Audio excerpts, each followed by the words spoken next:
Well, I say every day it's a getting closer to taking a bath with my fucking toaster.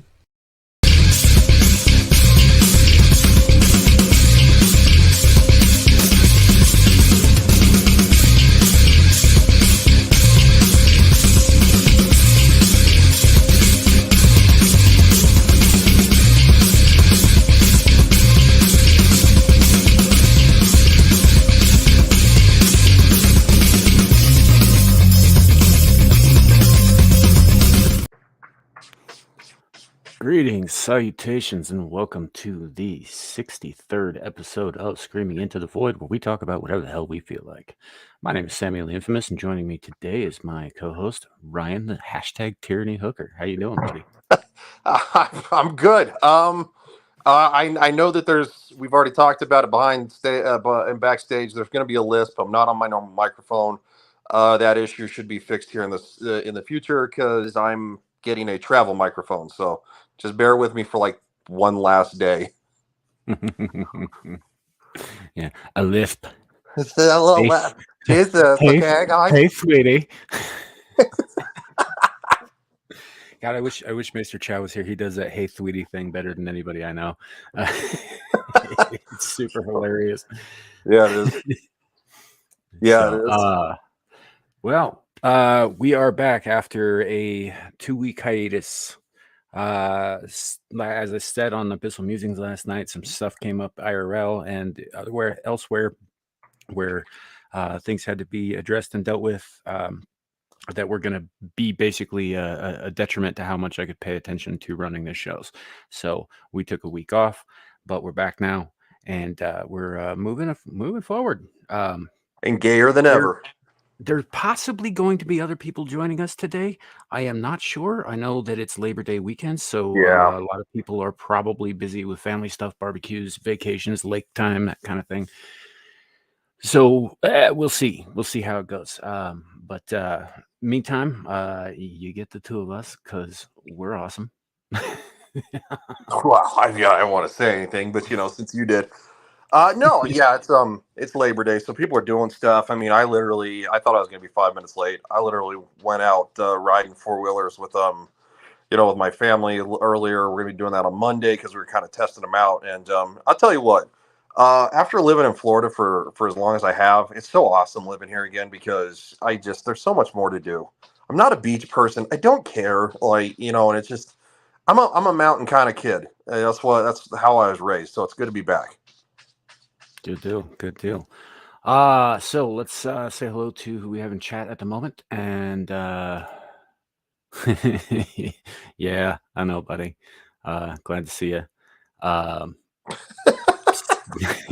We were just a little bit late. We had to talk about some stuff backstage. It's fine. Hey, Zillage, good to see you.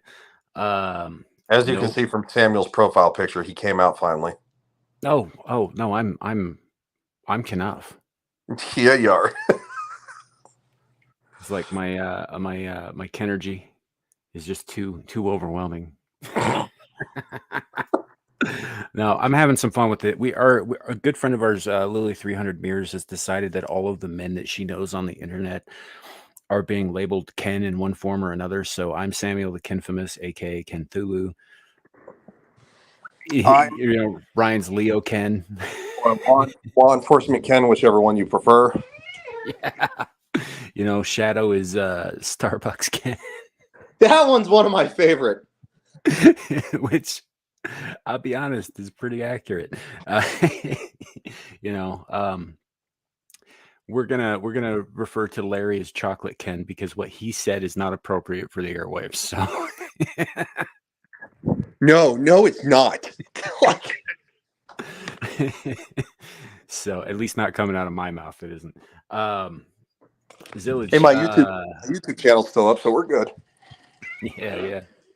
Zillage, no, that was all you. He wasn't even there for that. It was after the fact. Over, we were having a discussion last night after FNR, and Larry came in, and his tag said Laurence Knight, as it does, and he changed it to something Ken. Well, he also said some pretty choice words on the stream too. He did. Zillage, yes. Basically, most of the stuff that had to be dealt with has been dealt with, and we're moving forward. So, basically, yes.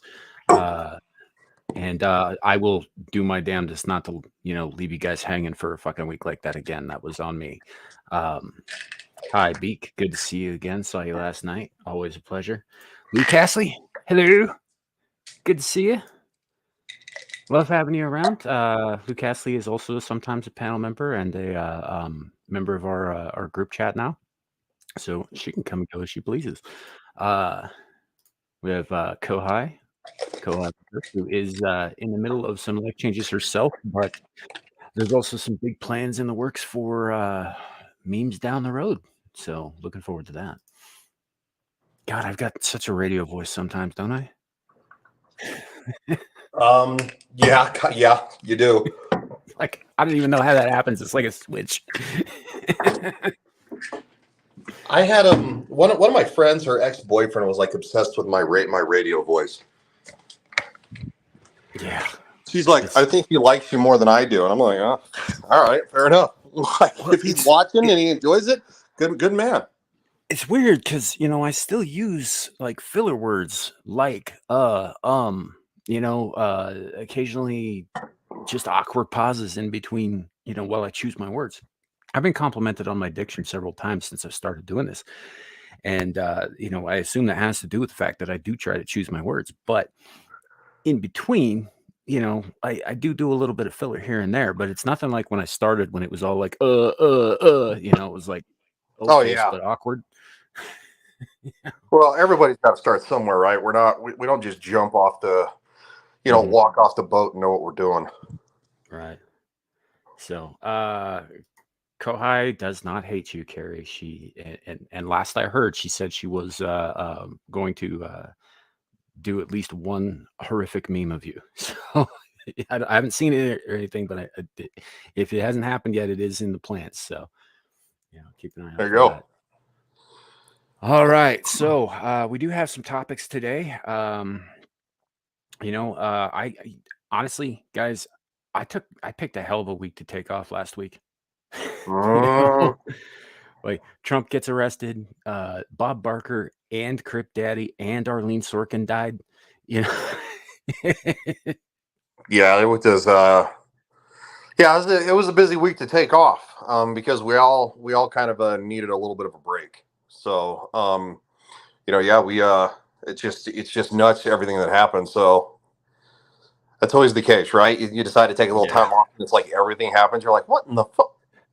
I wasn't even on Twitter for most of last week, and by the time I got back on, I saw all these memes of people in, like mugshot poses and shit. And I was like, what the fuck happened? Yeah. Yep. The most famous mugshot around the world. Yeah. It took me a minute to catch up on that. And then that's been interesting trying to deal with for the most part I've stayed offline for the last week. So but there's been some developments this week as well. You heard about the Gadsden kid? Yep. So for those of you in the chat who are not aware, there's a boy named Jaden, goes to I believe elementary school, or is it early junior high? I don't know. He looks like he's like right on the in between there. No, I think he's in like 5th grade or something. Okay, so he's right on the cusp there. Yeah, so he's elementary school then. And in Colorado Springs, who had a patch of the Gadsden flag on his backpack and was told to leave class because of its quote unquote racist connotations and history. Yeah, because apparently, supposedly, no. So what really happened was that these jackass teachers or whatever, they're like, well, we're just enforcing the district's policy, right? We can't have any like controversial stuff, and they said that the Gadsden flag had ties to the Civil War and racism. Well, it's extremely incorrect.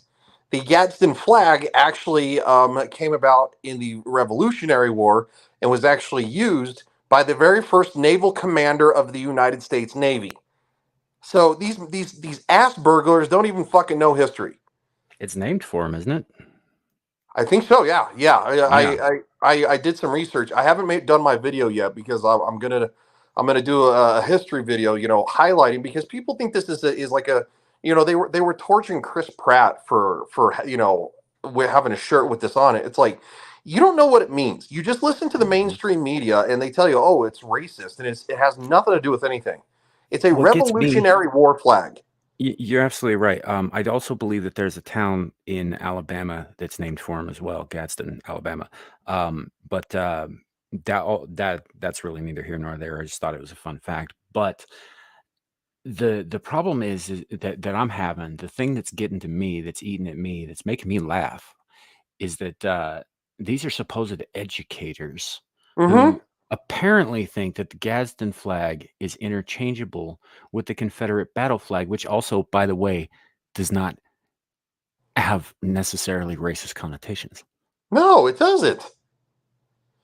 No, it absolutely doesn't. And the fact that it's like, and I've heard the argument from friends of mine who actually are black, and they don't. I know they don't vote the way I do, which is fine. I don't care. I mean, it's your vote is your vote. But they even say that they were in support of they grew up in the South and they were in support of taking down like Confederate monuments and us stuff. And I was like, and their argument is like, well, why glorify what they were fighting for? I said, well, no, I get that point, but at the same time, you're erasing history.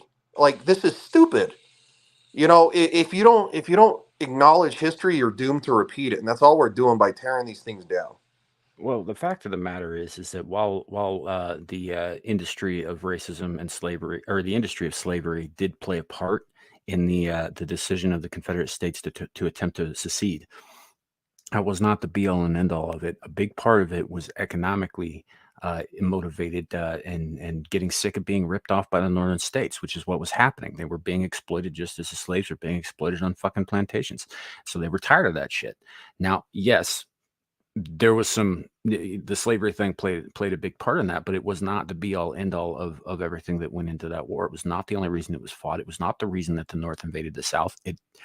You know, there's a lot more context to this that often gets left out.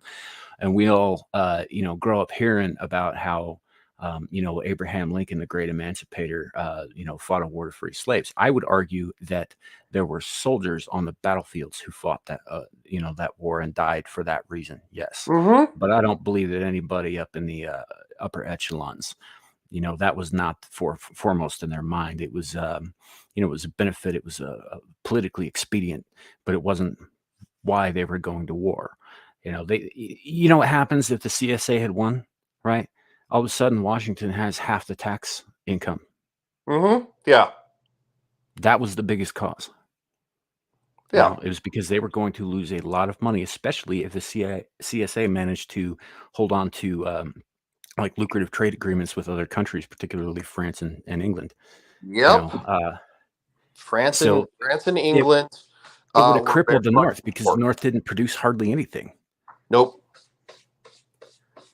So yeah, there was a lot more to it than that. So the Confederate battle flag, as I'm sure most of you in chat knew before I start spout off on this, it wasn't a racist thing. It was a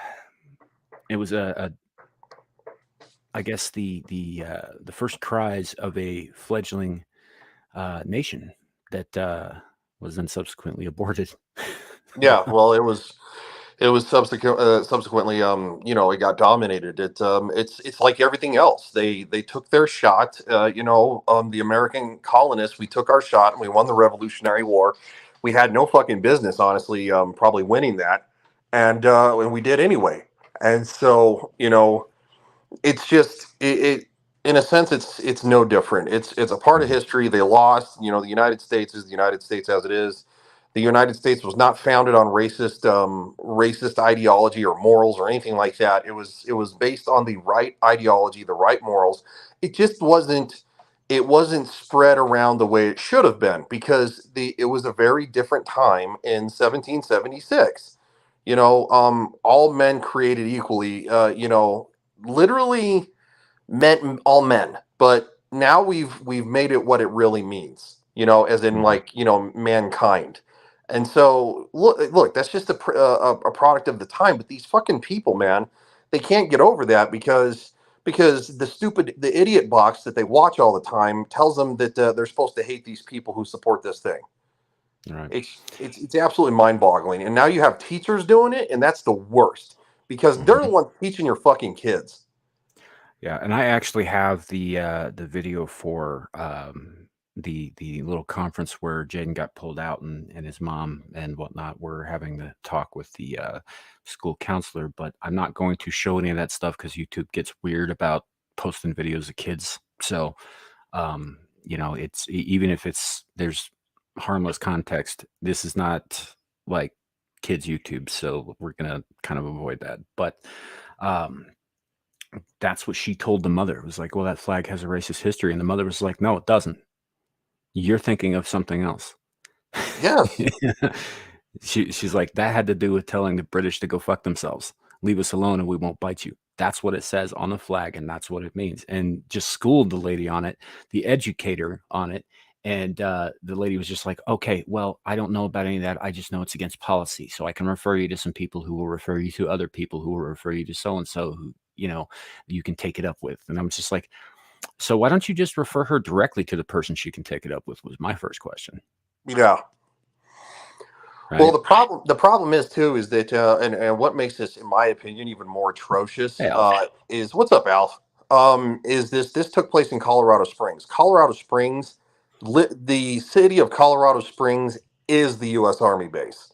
You know, Fort Carson is Colorado Springs, and so you're doing this in the wrong area because this is going to be an area full of people who are like, you know, military spouses and soldiers and you know, from all walks of different branches of service. You're fucking with the wrong people. They know what they're talking about. You know what else is right outside of Colorado Springs? NORAD. Yeah, Cheyenne Mountain. Yep. The Stargate. Yeah, Stargate. Oh my God, we are not doing this. I am not going to sit here while you get a boner on stream over Stargate. Dude, Stargate rocks, and you know it. I didn't say it doesn't rock because it is good sci-fi, but you know, there was a lot of good sci-fi at the time. So, I mean, I think the movie was the best part, but that's just me. I never got sucked in by the show. You know, also because it kind of you know, obviously they went a very different direction. But I mean, nowadays, if I were to go back and watch it, I mean, because I've watched some of it. If I were to go back and watch it, it'd be fucking incredible compared to what we watch nowadays. Mm-hmm. I watch it once a year, beginning to end, all 17 seasons, plus the extended theatrical cut of the film, plus the 2 made-for-TV movies to tie up the storylines in the end of SG-1. The only things I skip out on are the idiotic web series and that horrendous Saturday morning cartoon. I didn't know there was a Saturday morning cartoon. Yeah, most people don't because it sucks. Why did it suck? What was bad about it? You remember how we were talking about how the Star Trek animated series from the 70s was really, really badly written? Yeah. Same principle. Okay. You know, it wasn't like, you know, particularly woke or political or any of that stuff. It just was dumb, like really dumb. And not just for like dumbed down for little kids, but like actually stupid. Yeah. Yeah. Okay. Well, yeah, I mean, yeah, possibly I do. I don't disagree with that statement right there, right? You know, and I definitely don't disagree with that one. Welcome, Dengar Renegade. Yes. So, getting back to topic, and for those of you who are new to the show, this is pretty par for the course. We'll start on a topic, and then we end up in weird places. Buckle up.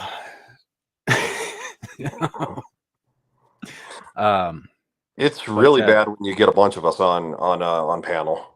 You know, if we had like Larry here and JB and Nomi, like we could get off on some pretty wild tangents. Yeah. Much like we did last night.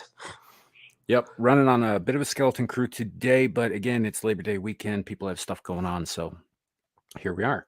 Welcome, don't drink and drive. They're going to be DUI checkpoints.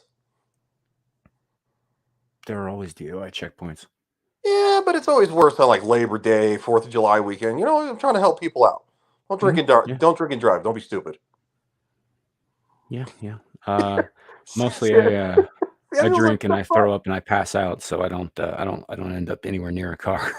the Unless I last pass out in the street and then cars end up near me. the last time I fucking drank is when I was on. I think it was Vets Talking Man. Is the last time I freaking drank, and I don't. You know, that's how lame my social life is. Friday and Saturday nights I freaking spend on a podcast with you yahoos, and you know what? I would prefer to do that. I have no desire to go anywhere. You know, even for like a holiday, like yeah, we're gonna go like riding quads on fucking on Monday, but like other than that, I don't care to go get blasted anywhere. I think I might go to my sister's probably holding a barbecue on Monday that I'll probably go to, but that's all like, in-house. Nobody Yeah. goes anywhere, and Yep. it's half a block from here. So if I feel like crashing on her couch or stumbling home to my bed, it's not a big deal, Yep. So it's fine where it is. Plus I'll have like good burgers and steak in me. It'll be awesome. Yep. Looking Agreed. forward to that. So getting back to the topic, Jaden, our young man, the Gadsden kid out of Colorado Springs, was asked to leave. However, there have been developments since. He He has won. not removed the flag, and he has gone back to class. And several lawyers have taken up his cause pro bono, and nobody's saying shit to the kid anymore. No, Yeah. and on top of that, the school board actually issued a statement saying, what that basically apologizing, saying no, that this that the Gadsden flag does not come from from a negative background.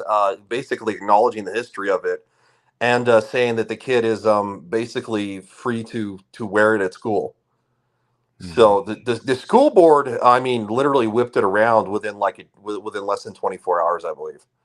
I think by the end of that day, the next day, the school board had already acknowledged that the child did nothing wrong. They did, but they also, as it turns out, let me see if I can bring this up here. Oh yeah, okay. So there's some stuff blurred out on here, but I guarantee that this had something to do with it. Dear junior high students and families, due to unforeseen circumstances, junior high back to school night scheduled for this evening is postponed. We will be in touch soon with a new date. Thank you, and we apologize for the inconvenience. Yeah. Why do you think that had something to do with it? I think I'm kind of confused. What's the same school? Oh, so you're thinking they? So why do you think they postponed it? They didn't say here, but what I'm looking at is that it was a very sudden thing, right? And it was very suddenly after they were contacted by several lawyers talking about lawsuits. So my guess would be that they probably canceled most everything that had to do with any kind of public events to circle the wagons to avoid any future incidents that could be brought up, say in a lawsuit. Do you think they might try to draw a policy up or something like that, saying you can't wear any type of paraphernalia or something like that for different causes? I think it's probably very likely that they will expand on the policy that they already have, because like in the video, she talks about having a policy about like you can't wear certain things, but other things like, gay pride flags, peace signs, like, I'm sure, all kinds of stuff was probably allowed, but it was probably in it. Now I haven't looked at the policy, so take it with a grain of salt, folks, but my guess is that they already had a policy in place for specific things they weren't allowing to be worn on campus. Now they're going to be forced to expand that policy to either include everything, like nobody gets to wear any kind of flare or anything like that, make it as uniform as possible, which I think is fair as long as it's across the board, or they're going to have to allow everything. Agreed. And I think that lawyers have told them as much. And I don't know, maybe they had something planned for their back to school night that, like pride stuff, like up and down the halls, that kind of thing. Cause that's been a thing lately for a lot of school districts. And they are, now in scramble mode trying to save face, so they canceled it, and they canceled all that, so that wasn't up and in the public view. That would be my guess. But again, just speculating here. I don't know for sure. Well, they probably had teachers that that literally had certain flags and stuff on on the walls and supporting their political ideology. And quite frankly, I don't think a school is any place for any type of political ideology at all. The only kind of politics that should be discussed are politics of the past in history class. Or whether or not because U.S. government. When I took U.S. government, that was a high school class. We didn't even dive that deep into our own government until high school. So might have been high school. No, or was it? No, maybe it was 8th grade. Anyway, I was not in elementary school. I'll tell you that much. That kid's like in 5th grade. Yeah, So I think Ozzy's got a point here. It might have just been to keep reporters and parents from showing up in mass and protesting the school or asking awkward questions or just broadcasting all this stuff all over the interwebs. That's a good point. Well, unfortunately, Colorado has turned over the last decade has turned into kind of a mini California in some areas because it was the first one to legalize marijuana, and Denver reflects that. And Denver is literally a shithole. It's walking the path of San Francisco. Dude, I was living on the Front Range north of Denver when they did that, when they first legalized marijuana, and what I remember happening was that the city of Denver and the county had not, or the state had not legalized it, and the city had not legalized it, but the county had. So the county cops would show up if they found you in possession, and they would hold you there on some bullshit till the city or state troopers could get there and charge you for possession, because all three of them still had jurisdiction inside the bounds. Oh, jeez. Sounds like a mess. Yeah. So, it's like people were celebrating. They were like, oh, yeah, weed is legal here now and all that stuff. It's like, no, it's not, dumbass. It's legal in 1/3 of it. And even then, the other 2 still have jurisdiction. Well, I mean, it's no different than the states that it actually is legalized, and on a federal level, it's still illegal.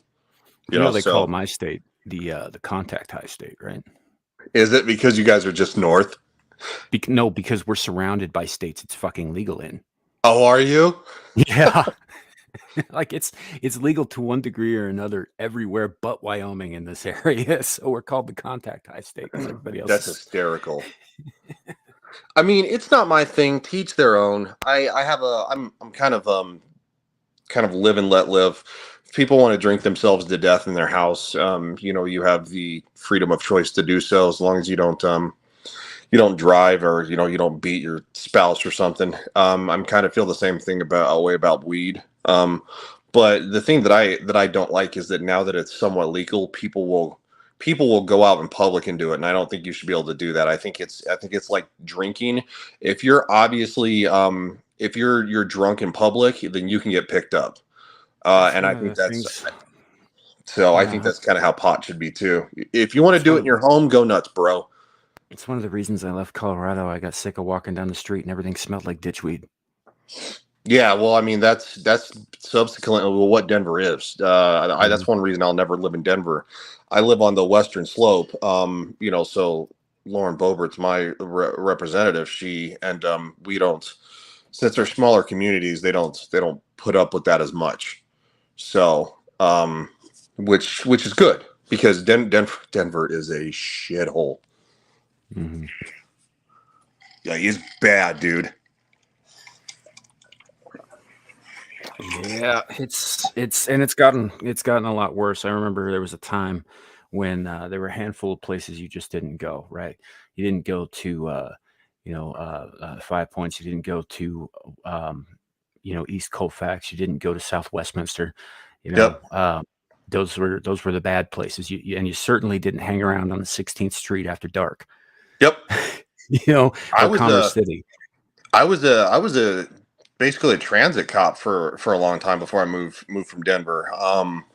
I ended up there under special law enforcement authority or whatever. But yeah, I used to go to fucking 5 Points of 16th Street all the time because RTD runs down there. So Regional Transportation Division or whatever the hell it's called. But that's their bus and train line, light rail, and they're under a different authority. So, but yeah, they have to have But no, I used to walk the line at 30th and Downing all the time, and I'll tell you what, you'd see some sights. Oh yeah, yeah. See, and you know what killed me was a lot of so I listen to a lot of European bands, right? And when they tour and they come through, if they're not at like the Pepsi Center or at Red Rocks, they're always out in like the Bluebird or way the fuck out on East Colfax. What's the name of that little bitty venue that's out there? It only holds about 2,000 people, and it's right smack in it's by a Taco Bell and a bunch of tattoo parlors, and any given hour you can step in and hit up tranny hookers and Gosh or get darn shot. it. I think my roommate and I went to a Smashing Pumpkins concert before I Yes, moved. the Yeah. Ogden. That's it. That's the one. Yes, Ogden. Yep. Yeah. I got to see a lot of great bands there. I saw Nightwish play there. I saw Apocalyptica play there. I saw Duran Gray for the first time. It was fantastic. But that is not a place you want to be standing outside in the will call line when it starts getting dark. No. You just don't. I went down there for a show with some friends of mine years ago, and one of them was relatively sheltered. Grew up relatively sheltered. Her dad was a cop. She was very Catholic. Came from a very small town where she thought that speed bumps only belonged in the dirt roads and the trailer parks. And we're down there, and a couple of incidents happened while we were waiting to get in for the show, and one of them. So our other roommate decided he wanted to change his clothes. He brought an extra change of clothes with him, and there's nowhere to do it, in public. So he went up to this tattoo parlor and asked them if he could use the restroom. And you know how it is down there. They don't let people use their restrooms. They do not allow public into business restrooms because they're afraid that you're going to fucking OD in there and they're going to find a body in a couple hours. Yep. Because that happens all the time. Somehow he managed to talk them into letting him in there. And so while he was in there doing his thing, we're sitting out in the car, and this fine young man with his pants around his ankles starts loping up the sidewalk, with that like sideways lope that tells you that he's got something in his pants that's a little bit heavier than his dick. Yeah. And, and he's got his hand just over his crotch, not on his crotch, just over his crotch. And he's doing that loping walk, and he's like, doing the side eye thing, just kind of scanning the area. And my other friend is with me, and she's staring at him. She's like, why is that guy grabbing his balls and walking? Why is he grabbing himself? And I was like, Katie, that's not his dick. That's a gun. Don't stare at him. Yep. She's like, what do you mean? I was like, he'll take it as a threat. Look away. And so that was the first incident. And the second one, we're standing around in the will call line, and it starts getting dark. It starts hitting twilight. And Katie's looking around, and she's just like looking kind of nervous and just like, oh, what's going on? Because she starts seeing like, here come the gangbangers, here come the hookers, here come all these people just start coming out of the woodwork and just hanging out on the street corners and conducting business, as it were. And she just looks around, and she was just like looking more and more nervous. And so I looked at her and I was like, dude, stop acting like a victim. You're gonna get all three of us killed. Yeah. And she's like, was this a bad neighborhood? I was like, it's not great. It's not the best. It's not it's not a place you want to linger around. I can this was like 17 years ago too, so it that was about it's worse now. I was there in about 2009. So yeah, that's I used to I used to see people all the time, just like 30th and Downing, just it'd be like 2-3 in the morning. They'd be drinking booze on the in this like little shopping center, like just shooting craps up against the wall, man. Like, and I was like, there was one time there's like probably 5 guys, and I was like, I was talking to the guy I was working with. I was like, dude, I said, I guarantee those motherfuckers have more guns on them than we do right now. And he's like, of course they do. You didn't, you know, they if they weren't on our jurisdiction, which was the railway, then we didn't mess with them. But you know, they didn't. Other than that, they didn't give a shit. So yeah, you fucking 5 points, man. You get the Bloods and the Crips. They were getting shootouts all the time down there. Oh man, you'd get like 5-year-old kids with squirt guns filled with hydrochloric acid down there. Mm-hmm. You know, like it was bad, and that was in the 90s. You know, it was like, were you in the area? Excuse me, I had a bit of a frog in my throat. Were you in the area about I want to say about 25 years ago when we had that that serial killer running around lopping the heads off of homeless dudes? No, I 25 years ago I was living where I am now because obviously I grew up here on the Western Slope. So no, I wasn't Yeah, there. it was you know, he was running around downtown Commerce City in the middle of the night, catching homeless dudes who were asleep or whatever, and removing their heads with a single stroke. To this day, as far as I know, not only have they not caught him, they still haven't identified what he used. Yeah. Good old Commerce City.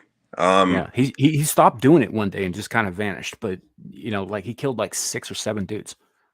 I actually worked at the Suncor refinery for security before I moved to Florida. So I know Commerce City pretty well. Commerce City has a lot of problems too. Very, very industrialized area. Yeah. You know, in the movies, guys, when they're always like, "Oh, we'll meet you at the warehouse, we'll meet you at the docks." This is Denver's equivalent, and it's right in the heart of the fucking city. Yes, Yeah. literally in the heart of the fucking city. I lived north of Commerce City. I lived in the the Westminster Broomfield area, so I was pretty far Oh, away from it. so you were uppity up. Yeah, I A was grand pretty high high up. poobah muckety muck. You know, nobody lives in fucking Broomfield who doesn't have money. Yeah, no, I mean I didn't have money, but my friend and I we shared an apartment, 2 bedroom apartment. It was how much was it? I don't think I know it's a 1 bedroom in today's world is more than what we were paying for a 2 bedroom. It was pretty good size too. It was a nice area. Because I was going to see you Boulder at the time. So I bet you were there for some of the riots after the Buffs games. Um, Win or lose, no, somebody was going to light a sofa on fire and toss that out of the second-story apartment balcony. no, it's Denver. Denver used to be a lot nicer place to visit. It's just there were places that you avoided, but now it's just like I don't think anybody wants to go there. No, the whole city's got that haze over it that's been there since forever, but it's much, much, much worse now because you know they just kept at it. There's a problem with living in a mountainous area is that because like places like LA, which also incidentally have mountains around them that sort of ring this stuff in, um, i- the terrain will not allow the smog to dissipate over a wider area and therefore be less visible and probably a little bit less toxic. So you end up with what's called the brown cloud that just kind of hangs over the city. And there are days in Los Angeles, even you know, they've got open ocean and all that stuff, but that's also where the wind's coming from, so it boxes it in from that side, and you can just see the haze. But Denver's special because you know you can be about 40 minutes, about 30 miles away from it, and you can just see this fucking cloud hanging over the city.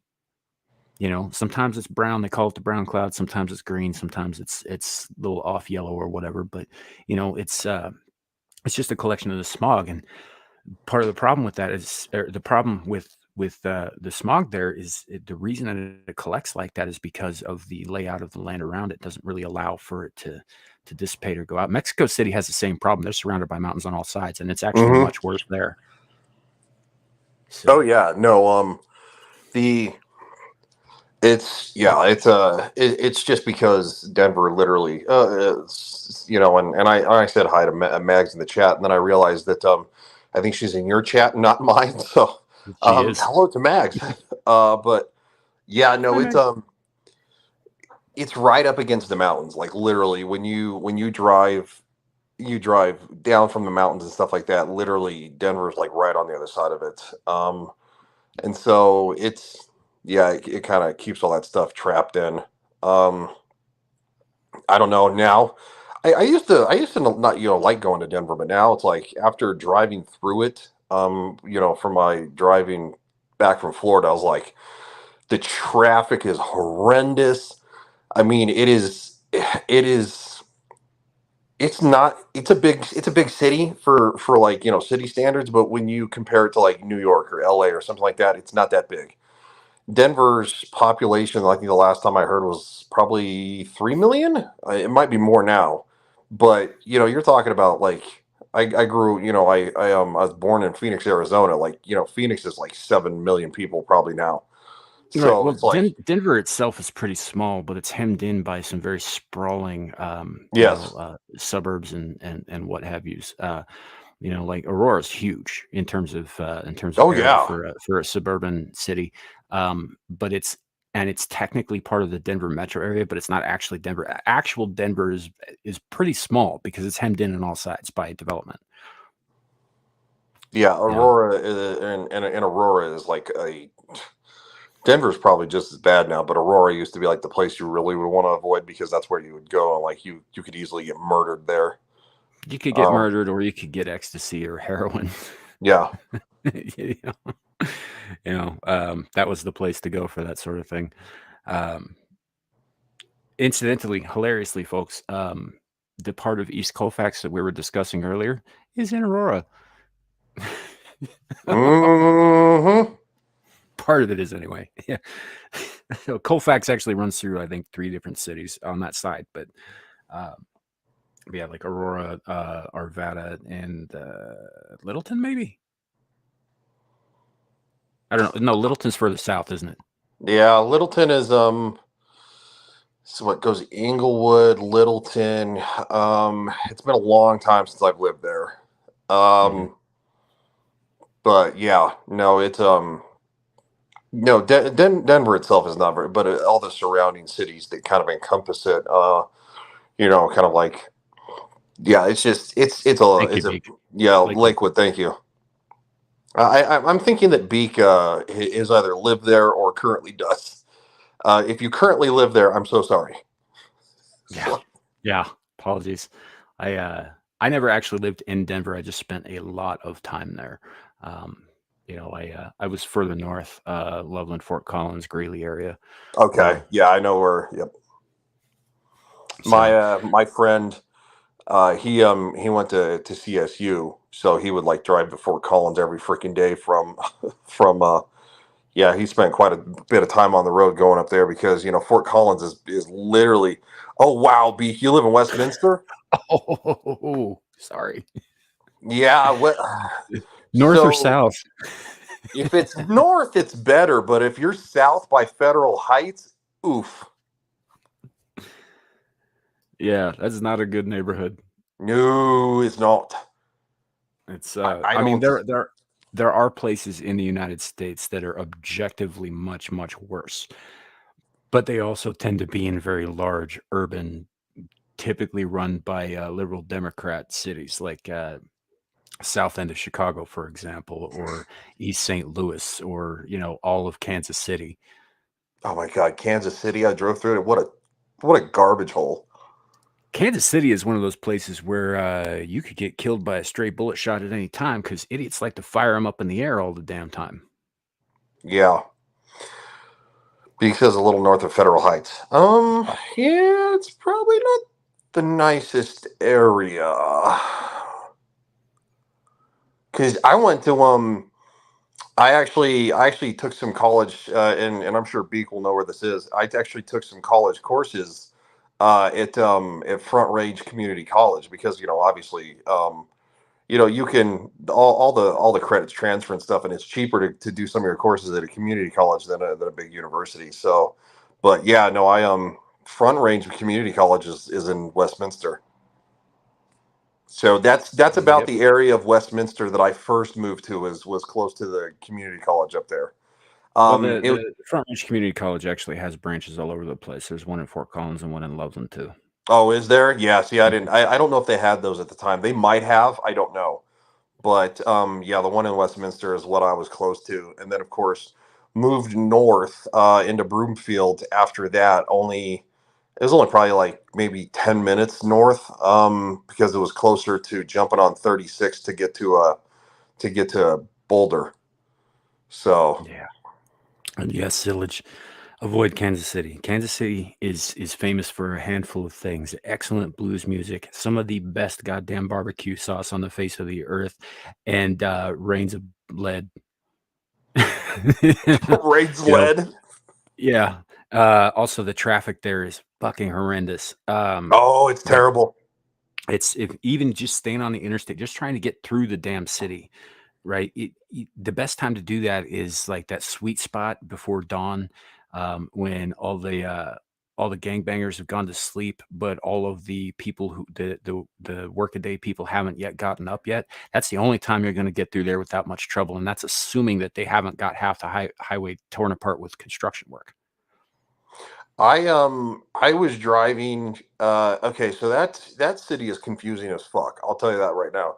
So I was driving through and I was following my GPS, and I ended up like and when you like merge to like take a, to go jump on another highway or whatever, I mean, it happens so quickly that I actually missed it, and I had to go down and I had to like loop back around, and it sucked.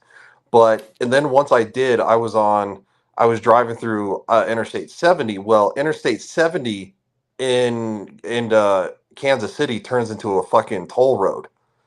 Yeah, And yeah. I'm like, why is the interstate a toll road? And I pulled up, I got this like little, I got this little slip, and I pulled up to the guy, and I was like, dude, I'm like, can I pay with a card? I'm like, I don't have cash. Can I pay this online? And he's like, oh, you got a Florida Sun Pass. He's like, that works. I'm like, what? He's like, yeah, no, we take Florida Sun Pass. And I'm like, you take Florida Sun Pass in Kansas City? And he's like, yeah. And so like he just waved me on like I didn't give him any money at all. And I'm like, okay. Like it was, but yeah, like the interstate's a toll road, and Yep. that was the only way I could go to get, to end up driving through Kansas and all that stuff to get to, get to Denver, and then, get to the Western Slope. And but it turns into a toll road, and I was just like, what the fuck? But no, I I don't did it know if early in the it's morning when people they weren't waking, they hadn't woken up yet. And once I got to the other side of the city and started getting out of the city, that's when everybody started hitting the roads and waking up. So like Mhm. that's when the morning rush hour crowd came. But I was like, thank God I got through the city when I did, because it would have been a Yeah, mess. because you would have been stuck in one place for the better part of 2 or 3 hours. They it congests so fast and so suddenly, and then it comes to a screeching halt. It makes Denver gridlock look downright, fast paced. Jeez. It's nuts, and the only reason that is the case, though, is because years and years ago, they used to have this system of, highways and roadways and byways and all that in Denver called the Mousetrap, Mm-hmm. which and they called it that because it looked like the board game Mousetrap. Mm-hmm. And Yep. it was, old infrastructure and not very well maintained, and parts of it started falling off. A couple people were crushed under, like, chunks of road, um, that kind of thing. So they decided to scrap all of that and put in a new system that is actually much more smooth and intuitive. It's still a mess because it's a metropolitan transit system, but it's nowhere near as bad as it once was, and so it's eased a lot of the congestion in the Denver area. Um, it still gets congested, just it's not to the same degree that it once was. Kansas City still has that kind of mousetrap equality to its throughways, and a lot of them are like 11 lanes wide. So Oh it's yeah. Their highways were huge, but like at the Mhm, same time though, their shit looks old. Like that, it looks mhm. like an old rundown city. Yeah, It's just grody looking. Like everywhere is grody looking. And I'm just like, yeah, why do people live here? yeah, and it doesn't get much better once you get off the main throughways. Everything about it's kind of just grimy, you know, um, and rough, and saying the wrong thing or going to the wrong place, or just generally being the wrong person can make sure that you never leave again. Mm-hmm. It's a Kansas City is a rough town. Yeah. No, You know, I didn't. in the major cities too, I didn't stop at all. I just drove because I had to drive through like Illinois and stuff, and it's like I drove through a wide variety of we'll just say areas. And there was one time where I made a wrong turn, getting changing from one highway to another, and for some reason my GPS told me to get off. And like I was driving alongside the highway in this really bad fucking part of town, and it was like 3 a.m. and I was like, "Holy shit, I'm gonna get killed." Luckily, there was nobody on the street, and so I just kept driving. As soon as I got on the highway, I was like, "But no, I didn't." I stopped in nothing but little podunk like fucking towns to gas up and get food, and then I'd hit the road again. Because Yeah. no, I mean, yeah, it's not these are places you do not want to be. Well, and on either side of the metropolitan area of Kansas City, it's actually like on the Missouri side or the Kansas side, it's really nice and pastoral. Especially the Missouri side because it's so much more humid. It's just the green just stands out. It pops. Well, that's also where the football team is, so there's more money in that area. Mhm.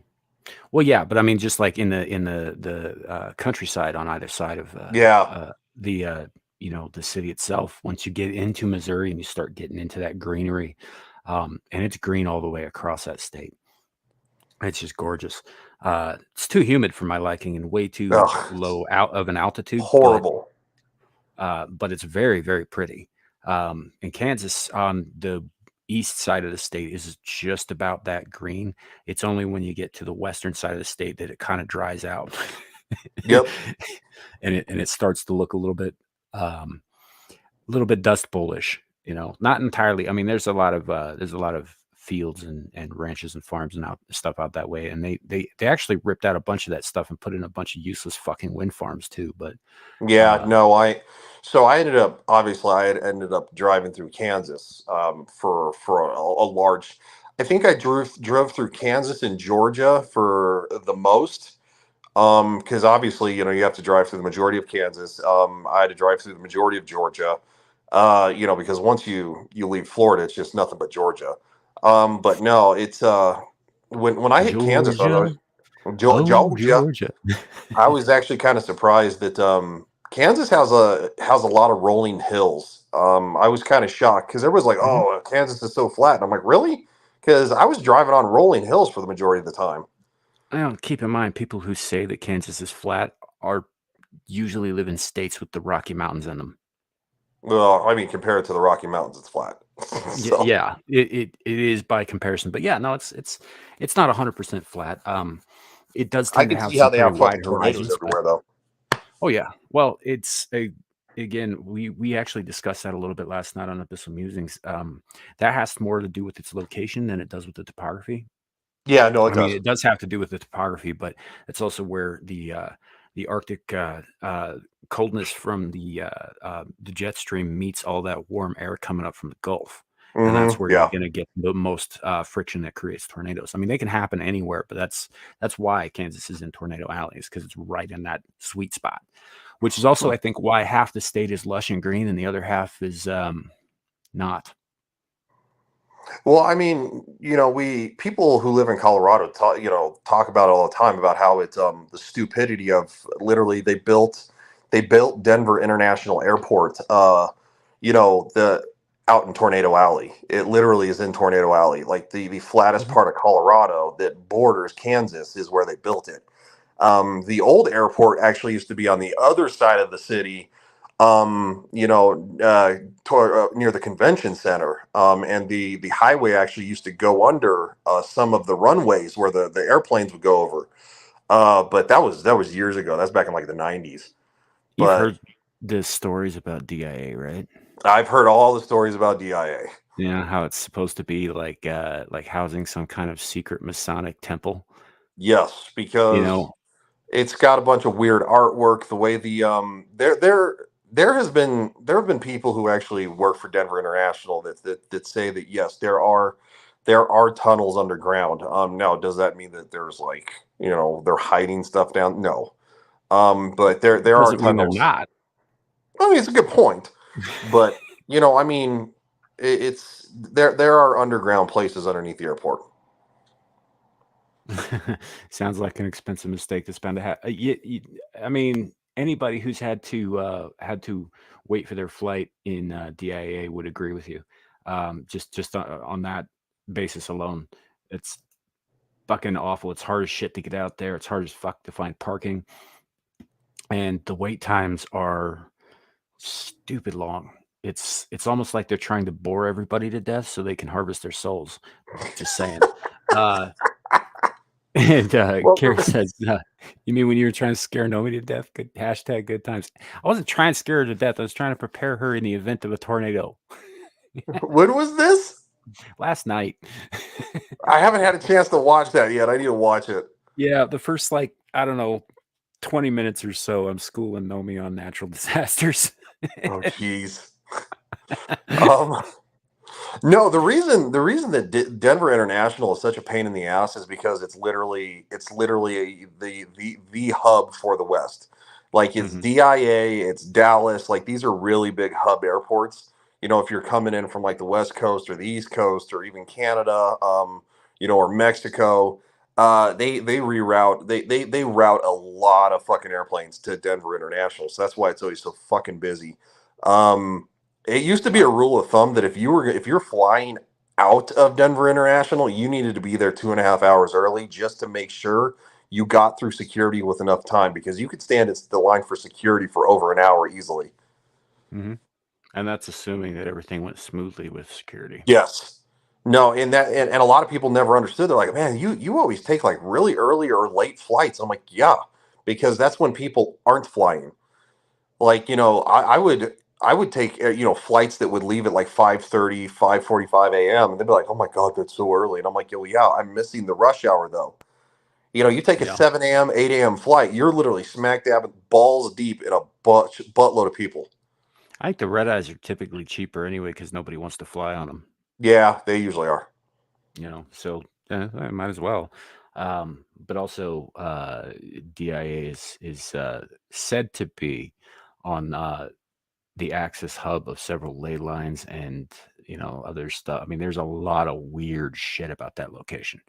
You know, we could literally probably like next week do a whole entire show on the weirdness of Denver International. I think we should. Yeah, I think we kind of should too next week. Yeah, because it's a weird airport, and I'll dig up a bunch of photos and stuff about it, because there have been articles written for decades about that airport.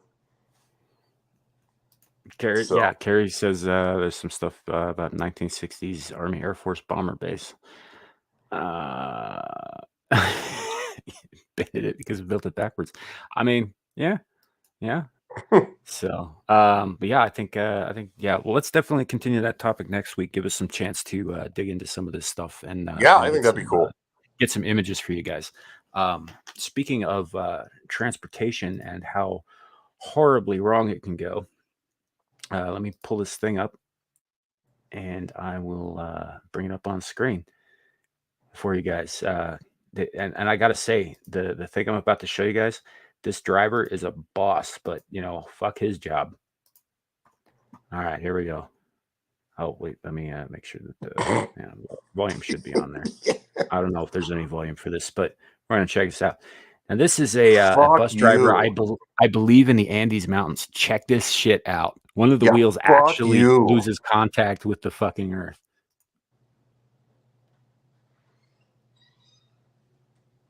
Yeah, again, fuck you. Look at this guy. This guy is a beast of a driver, though. That's I'll say that. Dude, fuck that. I'm not joking. And then that's... I wouldn't want to drive that in a fucking Jeep, let alone a goddamn bus. Because, you know, I'm not suicidal. But, you know, the most dangerous road, too, is what? Is somewhere in the Andes Mountains, I believe, isn't it? It's either that one or there's one in the Hindu Kush that's supposed to be, it's considered to be like one of the deadliest and most dangerous roads to traverse in the world. Yeah, I mean, it's like that, but it's in the fucking Himalayas. Yeah, no, and you know, it's these third world countries that they drive these freaking roads on these mountains, and I mean, literally, it's just a dirt road. and you'll watch like big trucks have to try to like pass each other on this skinny ass fucking road, and people fucking go over the side of them all the time. Yep. And Zillage, you're right. If you'd seen in the video there was a guy in front of the bus who had to back up really fucking quick and get out of the way Yep. because there wasn't enough room for a man without a vehicle and that bus at the same time. Yep. No thanks.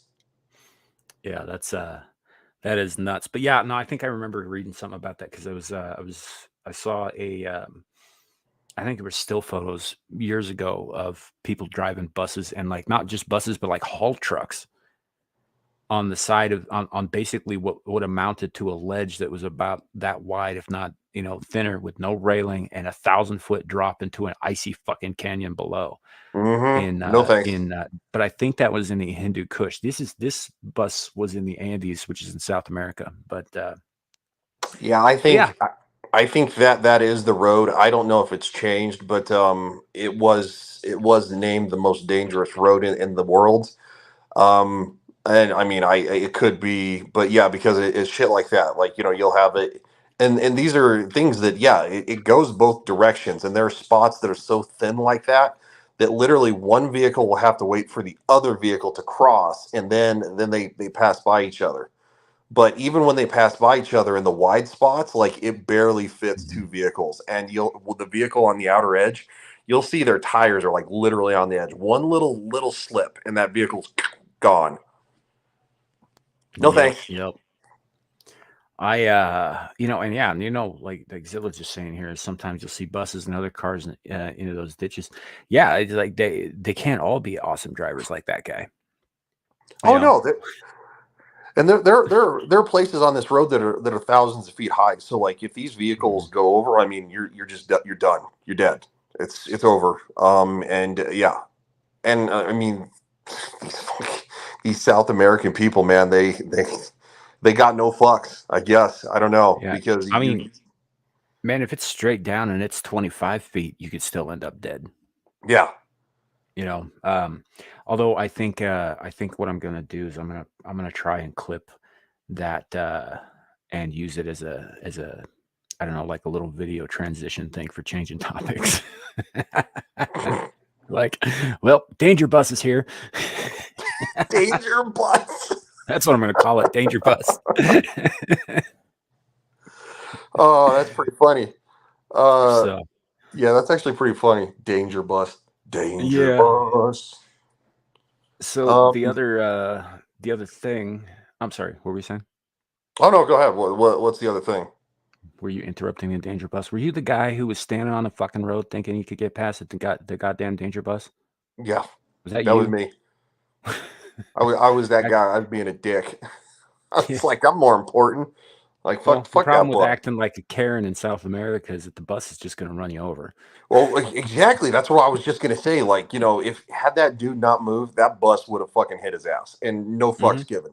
No, because it can't stop. There's not that road is Yeah. not stable enough to sustain the weight of that bus. It's got to keep moving. Just in the same way that like if you're on ice and you hear it crack and you get down, you spread out your weight as much as possible, but you do not stop moving.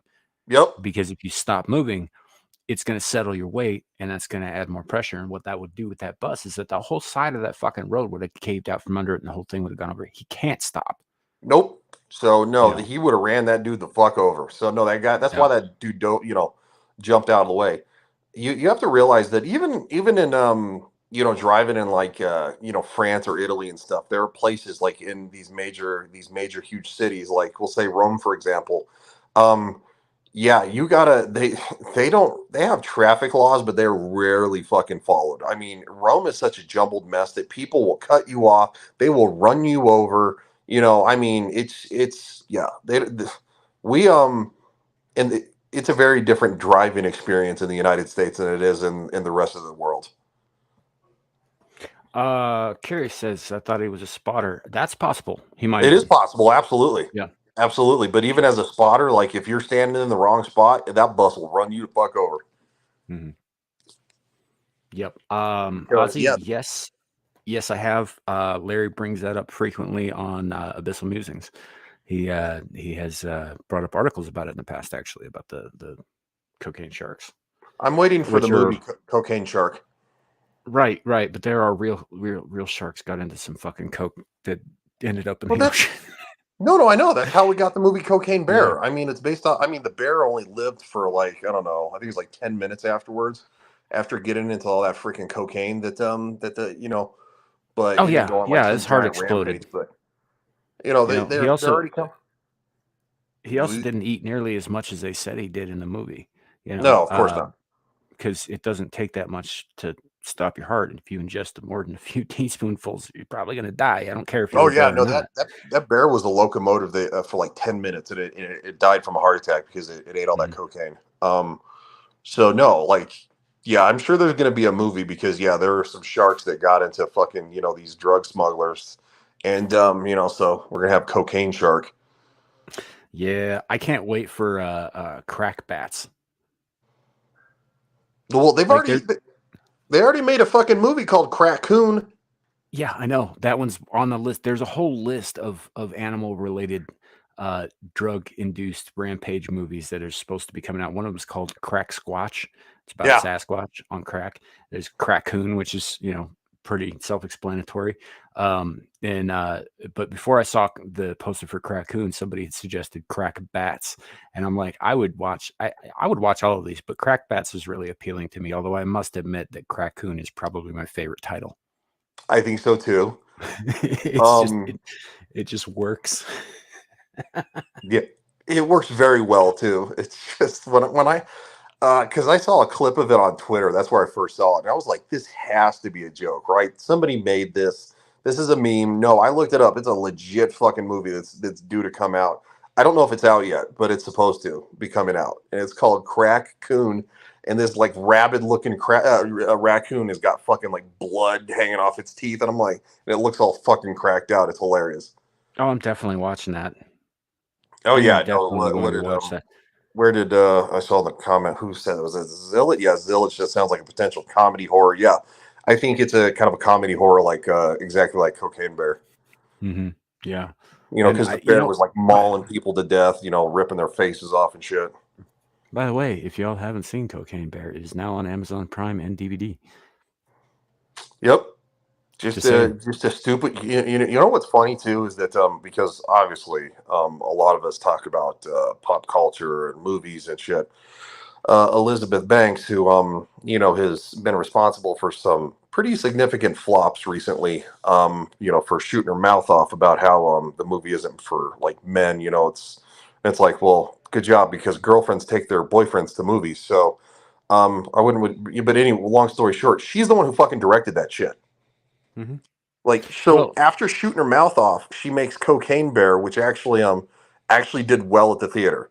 And it's like, how much time did she spend on the press junket saying anything?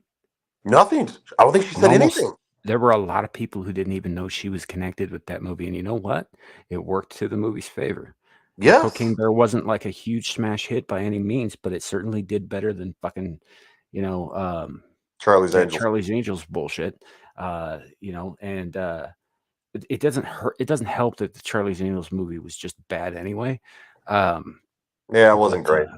But the shit that she said, the reason nobody went to see the damn thing was because, it's not meant for you. And then 2 weeks later, why aren't men going to see this movie? Because you told us not to, lady.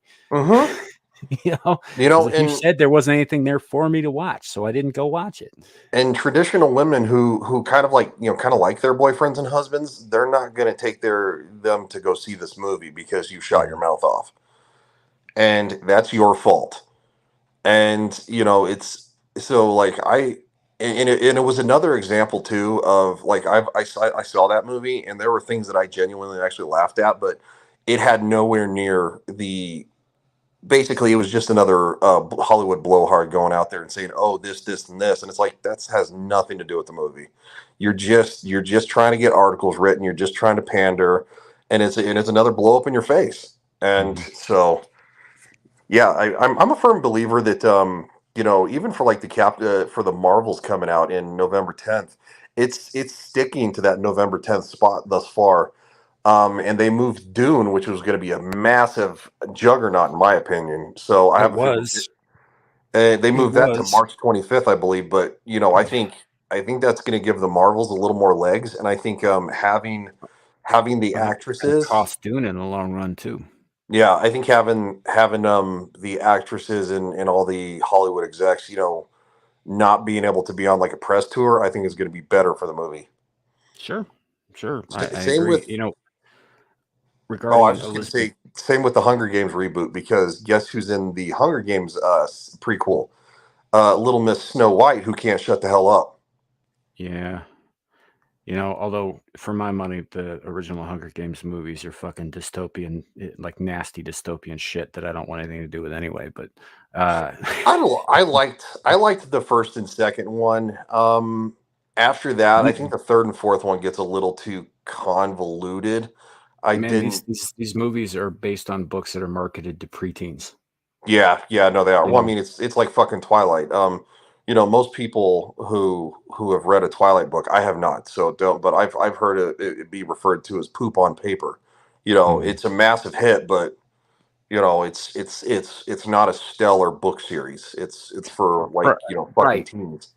But my point the big difference between like Twilight, for example, and the Hunger Games is that the subject matter. Yes, Twilight is basically fan fiction about an underage girl having to choose whether she wants to fuck a corpse or a dog. Spoiler: she chooses the corpse. Uh, Mhm. and yes, when I put it that way and tell you exactly what the damn thing is, it's a little off-putting, isn't it?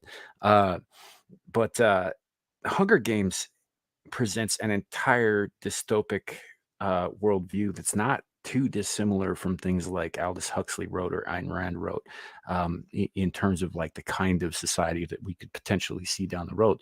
And there's some stuff in there that I think is probably accurate.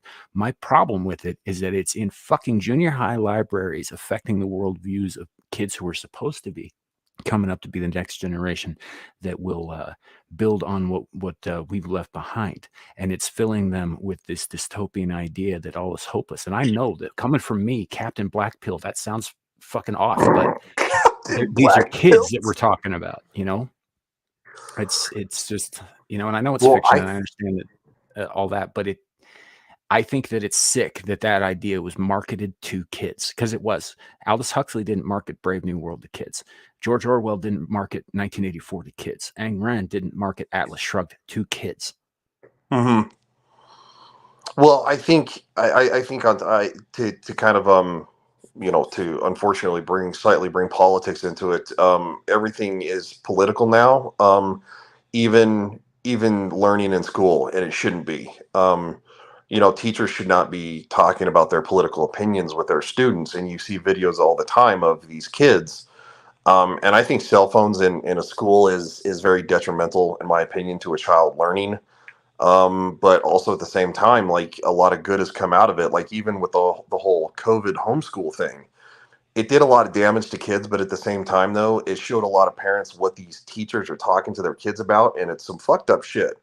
And it's like, I'm kind of glad that we're in this, like, really, for me personally, I'm kind of glad I don't have kids just yet, because we're still trying to set things straight after going down like this crazy road in this country of everybody just screaming at each other because we have a difference of opinion. And I know that, I'm sorry, back in the 90s it wasn't like that. I think the 90s was probably the 80s and 90s was probably the height of people. I don't know. I know there are still problems. Obviously, I mean, we're a large country. We're the size of and we're the size of freaking Europe. So it's like, I love it when they try to compare like a single country in Europe to us, and I'm like, okay, well, you're talking about, we have the landmass of Europe, and we have like the population of Europe. So it's like, but Yeah, I was gonna I, say we've got cities that are bigger than fucking Switzerland. yeah, So kiss in my ass.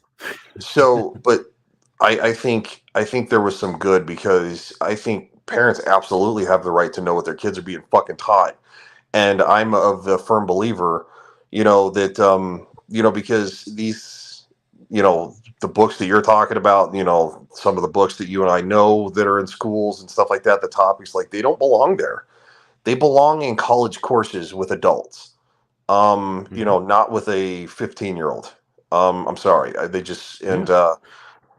I think I don't have a problem with the concepts. I don't have a problem with them as an intellectual exercise or as a warning or whatever. I just don't think that we should be filling kids' heads with anything other than hope and ambition and drive. You know, um, give them the tools they need to build the better world, so it never comes to us hunting each other down so our people can eat. Mm-hmm. You know, um, I think that's the way to go. It's like I, it, we're gonna have to start indoctrinating the kids our way. We're gonna have to. It's the only way that we survive as a people. Because if we keep going down this path, they keep reading shit like this. I mean, and I get it. It's a fictional book series, and it was popular 20 fucking years ago, and all that. But I do think that it contributed to where we are today.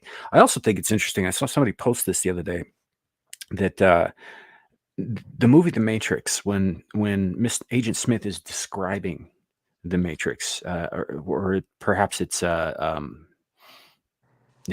Morpheus who's doing so. I don't recall exactly, but Been a one long of them time. So says that the machines tried several iterations of the Matrix prior to this, and as it turns out, people like to, they like to struggle. It can't be too easy. Obviously, it can't be. yep, They can't be it was happy all the Morpheus. time, Yeah. because otherwise they'll make problems for themselves. And I think that's accurate. But it also is interesting to note that the machines also said that the reason that the Matrix looked like it did was because that was the absolute peak of human civilization in 1999. And what if they were right? What if those filmmakers who made that movie were right? What if that was the peak of human civilization? That means everything else is going to decline. Well, And it everything. has so far.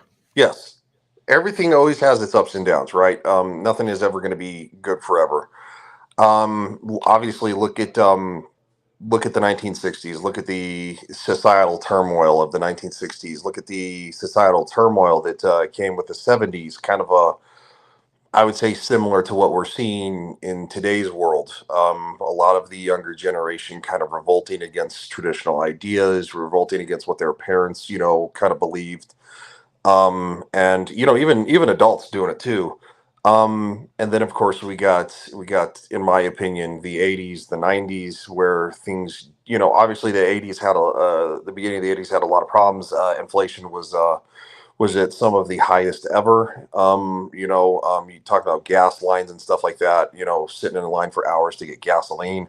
But then you started having the late 90s. I'm sorry, the late 80s, the early 90s, the mid 90s, where things were overly abundant. Things were a lot cheaper. I think we probably have maybe another decade of trying to correct this, but I think after all is said and done, I think it'll be like being in the late 80s and the 90s again, and there'll be a lot of societal calm. Mhm. It's I say it's growing pains of a young country. Um, and it ultimately is a culture war that's being led by the idiot politicians and the fake pretenders in Hollywood who have millions of dollars but want to tell you that socialism is good and you should share all this. It's like, no, no, you have millions of dollars and you just want to kick the ladder out from underneath you. And that's ultimately no different than what Peter Dinklage did, right? Because he Mhm. big hit, Game of Thrones, all that stuff, made lots of fucking money. And then, of course, now he's coming out saying that having Snow White and the Seven Dwarves is discriminatory. It's an outdated idea. I'm like, fucker, you got famous for playing a dwarf. Like, In so, everything he's ever been in. In yes. everything he's ever been in, he's always played a dwarf or somebody who, I think the only exception to that, where he played just a regular dude who it didn't ever come up about his height, was a shitty little movie that was a lot of fun called uh, Knights of Badassdom. So, I mean, it's just one of those things. I think the guy who I can't remember his name off the top of my head, but he played Hornswoggle in WWE for years, for Hmm. like a decade.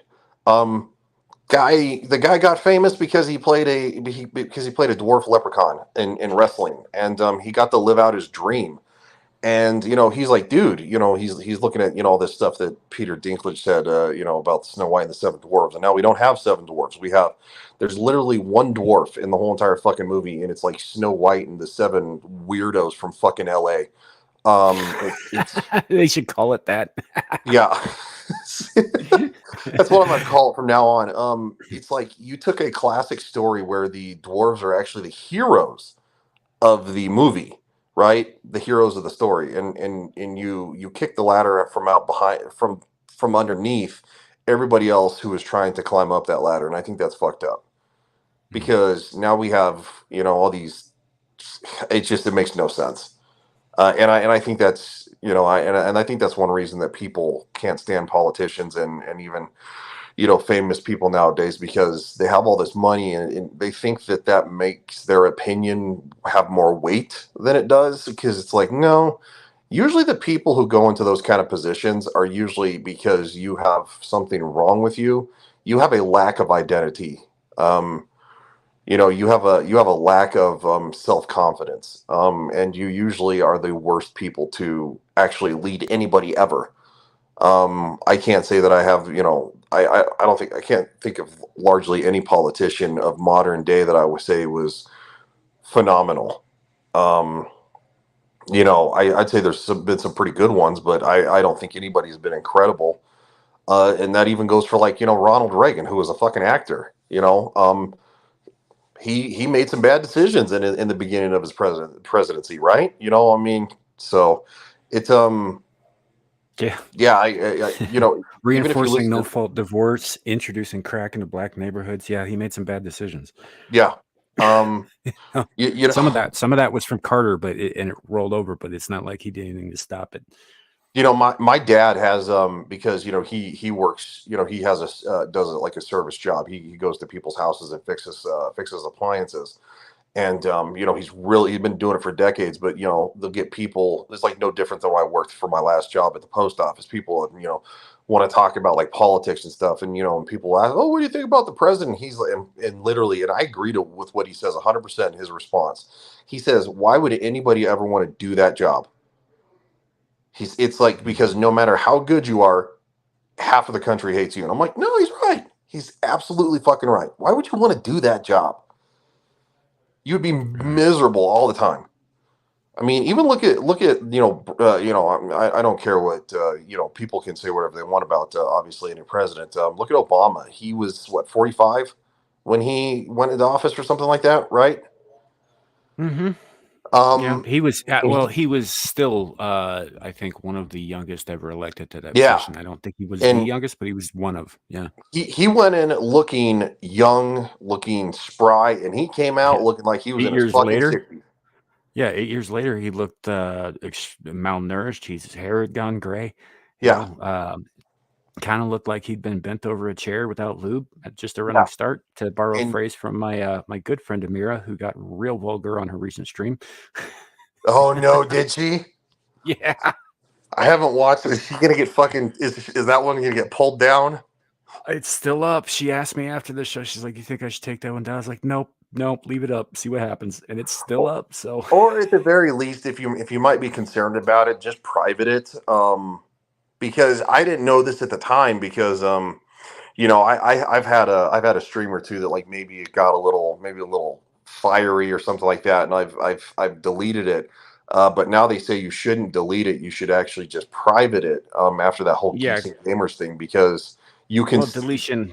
Yeah, deletion looks to the algorithm like you're trying to evade banning. Yeah. Evade So evade being taken down, that kind of thing. Yeah, and so there's that. But we kind of want people to hear what she said, so we're leaving it open. well, hey, by all Yeah. means, I believe wholeheartedly in the freedom of speech, and that even means the speech that you may not like. Mm-hmm. I don't. Yeah, you're no 100%. Ozzy, yes, and yes, and that actually leads me into something. I got a little bit of a video for you guys that I saved up because I just thought it was awesome. Carrie said? I did, yeah. It's right below it. Yeah, in the pegging before. Yeah. No, I know. It's not pegging if she's not wearing a strap on, dude. It's just a dick. Jesus. Don't believe Big Mike is a man. Well, let's take a look at the footage here. And by that I mean foot by the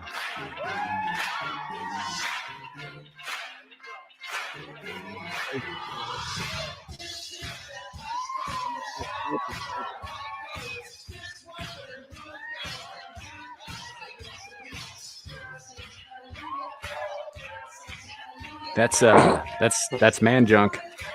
Yeah. We're probably gonna get copyrighted for this music. I don't care. Why?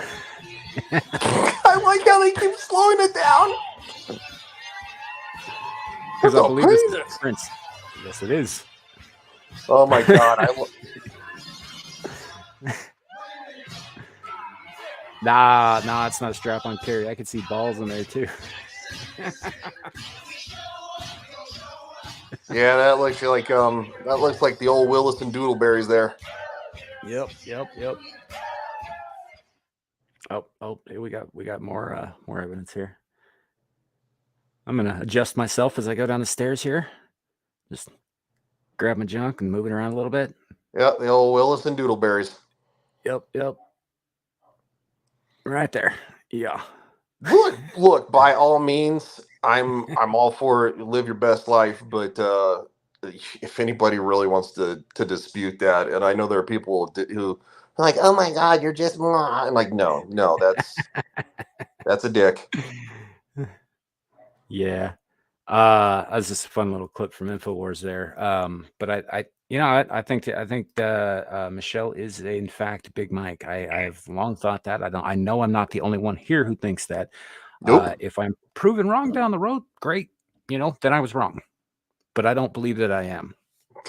I don't think you are. I really don't. I am sorry. I've seen too many. No, Zillage, actually, I think it was Alex Jones looking into the fact that there are no pictures of Michelle Obama ever being pregnant. Ever.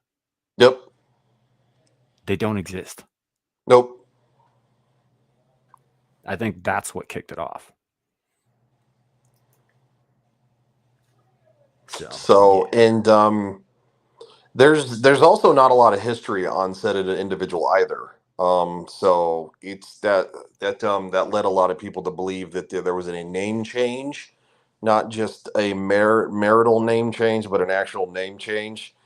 Because you can't find a lot of history on said individual. So yeah, a lot of it leads a lot of people to believe that the Big Mike thing, which I mean, look, it's whatever.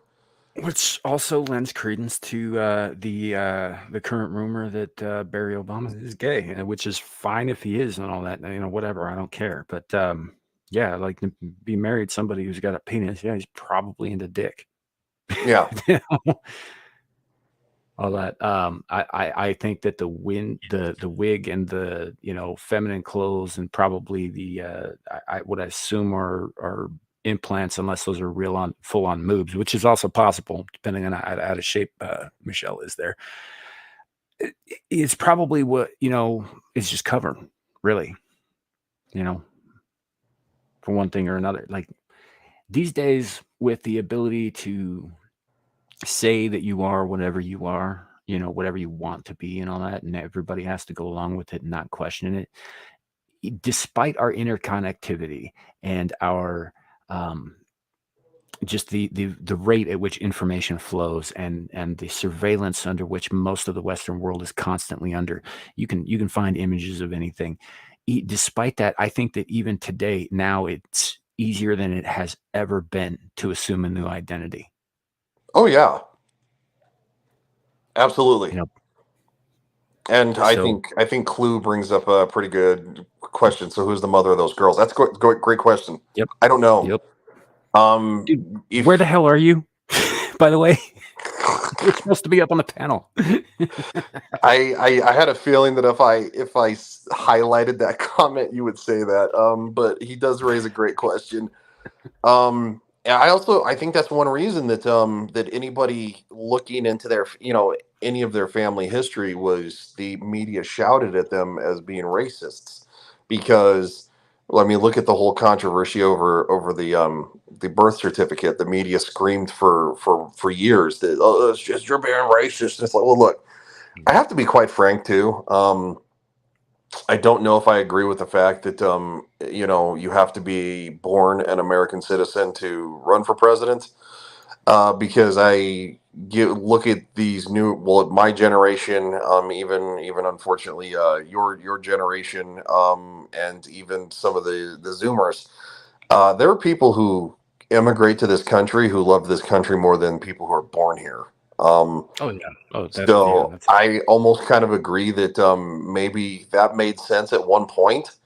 I don't know if it makes sense now because there's a lot of fucking kids in this country who hate it, and they're going to be future political leaders. And I know political leader is an oxymoron, but I would probably almost trust somebody. So, like, I actually went to the VA one time back when I lived in Florida, and there was my nurse, older gentleman, probably in his 60s, came from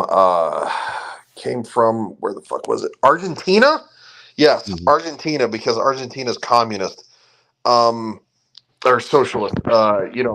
And was talking to me. They're like, he's like, I don't understand some of the kids these days who sit there and scream and say that they want these socialist practices, because it's like he lived through it. His parents lived through it. He, like, these are people who know the real ins and outs of not living in the United States, to where these kids have like these rose-colored glasses on because they're idiot college professors tell them that, oh, communism is great, like, yeah, in a vacuum, but Mhm. we don't live in a fucking vacuum.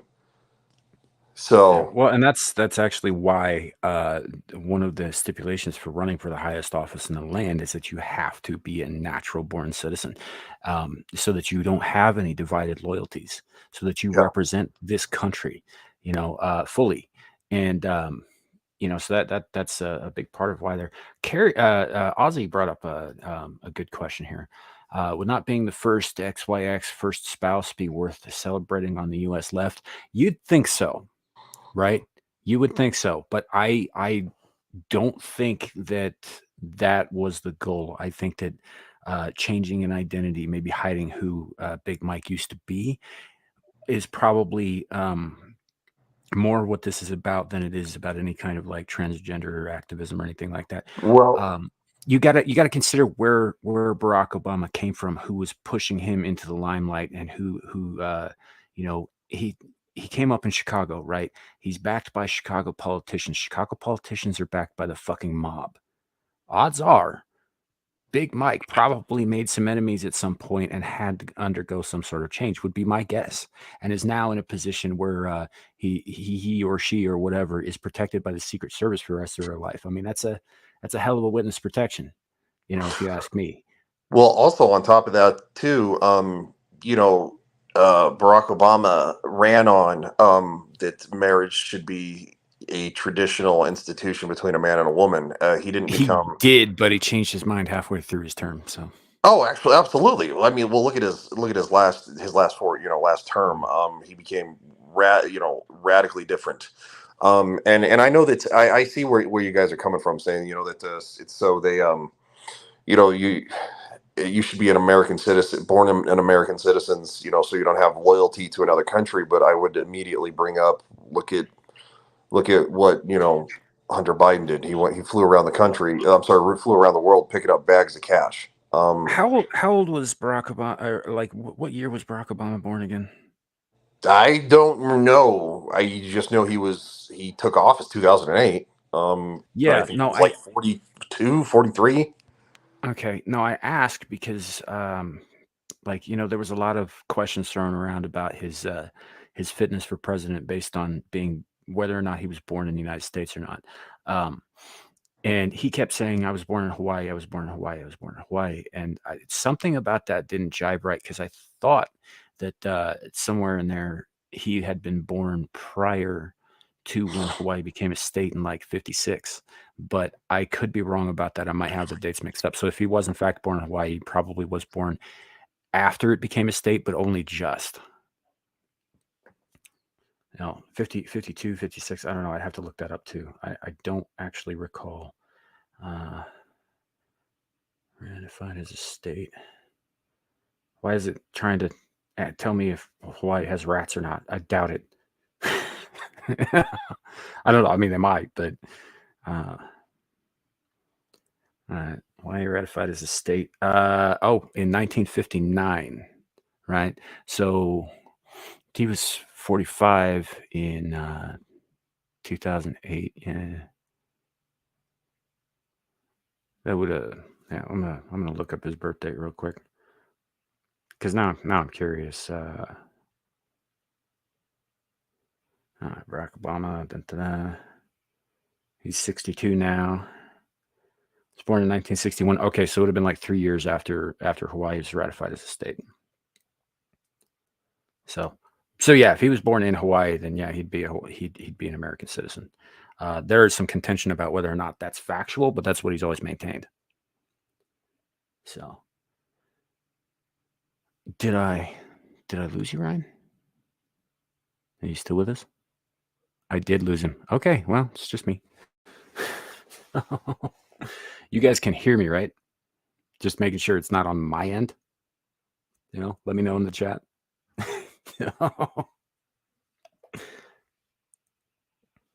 Deep. He's back. Tyranny Hooker has returned. Okay. Yeah, something happened with my microphone and it cut out. I was literally talking the whole entire time, and I was even asking too. And I was like, nuh-uh. I'm like, Obama doesn't have the same birth date as me.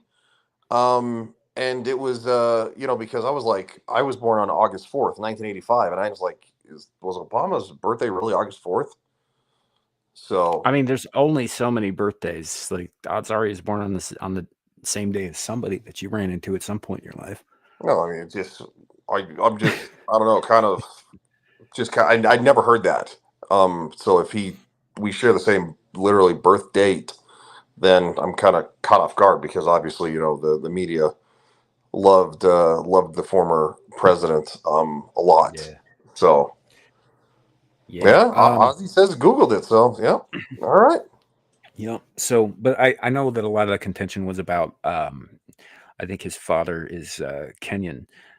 Yeah, it's his and all mother. that. But here's the thing: if he was born on American soil, he's an American citizen. It doesn't say anything about your parents both having to be from the United States. It just says that you have to be a natural born citizen. So if that is in fact what happened, then he's qualified on that front. Well, it's the same thing that happens with like people at the southern border, right? You'll get two individuals who cross the border illegally. If they have a child that is born on American soil, it's an American citizen. And so thus the parents ultimately don't get booted because their child was born here. Yeah, they call those anchor babies. Yes. Yeah. Which is completely unfair to those kids too, by the way, because if for whatever reason they do get say they commit crimes or whatever and they do get deported, right? Then that kid either gets deported to a lesser country where they're not a citizen, or they get left in this one without any family.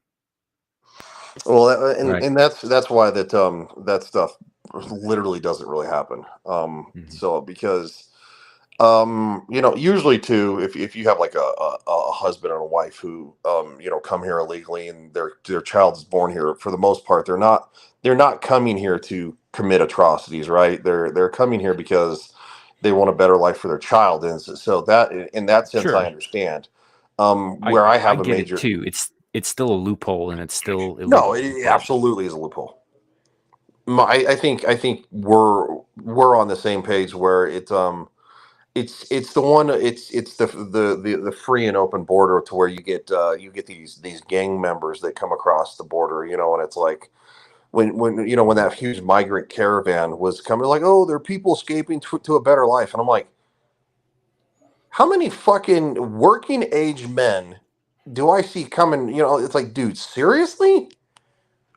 Like, I'm sorry, I have questions when I see dudes from between the ages of, like, I don't know, 18 and fucking 35 is the majority of the migrant caravan that was coming over here. I'm like, yeah, I'm calling shenanigans, bro. Not only that, dude, the same people who say they're escaping to a better life are the same people who go around bagging on how shitty the United States is. Yep. It's like, okay, so which is it? Is it a better life or does it suck worse than everywhere else? Because it can't be both. Oh, and that's the same horse shit that a lot of the politicians talk about. Like, oh, these, when it comes to these people escaping, and they're like, oh, they're trying to have a better life here in the United States, and all of a sudden, you flip the script, and 5 minutes later, there's people are saying that the United States is an absolutely horrible place to live because of all these, whatever political talking points. And I'm like, okay, either the United States is a place that these people are trying to escape to a better life, or we're the most horrible, the worst country in the world. We can't be both. I'm like, I'm sorry. And that's why I think the majority of politicians are fucking disingenuous. So yeah, the cartels are mixed in there too. I'm going to, from henceforth, I will refer to all politicians as bitches. And as such, trust no bitch. Yeah. Well, I mean, they're literally frauds. They're allowed to lie to get elected, which I think is, that's a job requirement, man. You have to yeah. be able to Well, lie to get elected. I don't think it should be. I don't think an elected official should be allowed to lie. If a police officer, I don't think a police officer should be allowed to lie either to indict somebody or catch them on charges. I think I don't think freedom of speech. As a police officer, if there's like an incident or something like that, you have the right to not talk to your department, of course, but you also they have the right to fire your ass, like, and say, okay, well, you're not gonna talk about this, you're fired. And I kind of think it should be the same way with politicians. I feel like if they get caught in a lie, they should be booted. They should be held to a higher standard because they're in a higher office, and they're supposed to be better than the average Joe. But the average Joe is better than they are, because these are some of the scummiest people on the fucking earth. All right. Well, I stand by what I said. Trust no bitch. Trust no bitch. Yeah, I think that's a good way to look at it. No bitch. But I will say that I agree with you that cops shouldn't be allowed to lie either. Part of that for me, like, I understand logistically and tactically why undercover is necessary, but in terms of like presenting the Leo organizations as the good guys, as the upholders of law and order and the defenders against chaos and anarchy, I don't believe that the good guys should be hiding who they are. No, I absolutely see the need for undercover operations. It's how you catch a lot of really bad people. But I'll say this: if somebody knows, like, so let's say that you're involved in a murder investigation for whatever reason, I feel like I don't feel like the investigator should be able to lie to try to trap you into the charges, because I think that's a scapegoat, and also at the same time too. Unfortunately, it's like politicians. If you get a big win, it's why these, so like when Kamala Harris was DA in California, she threw a bunch of young black men in jail over marijuana charges. And then, of course, on the Howard or whatever, I think it's Howard Stern, she admitted to, oh yeah, no, I smoked pot. And I'm like, okay, now you're a goddamn hypocrite. Like, you held a law enforcement position as a prosecutor in California, and then you're yucking it up because you smoked some weed after throwing how many people in jail for weed? You're a fucking hypocrite, and it makes you a piece of shit.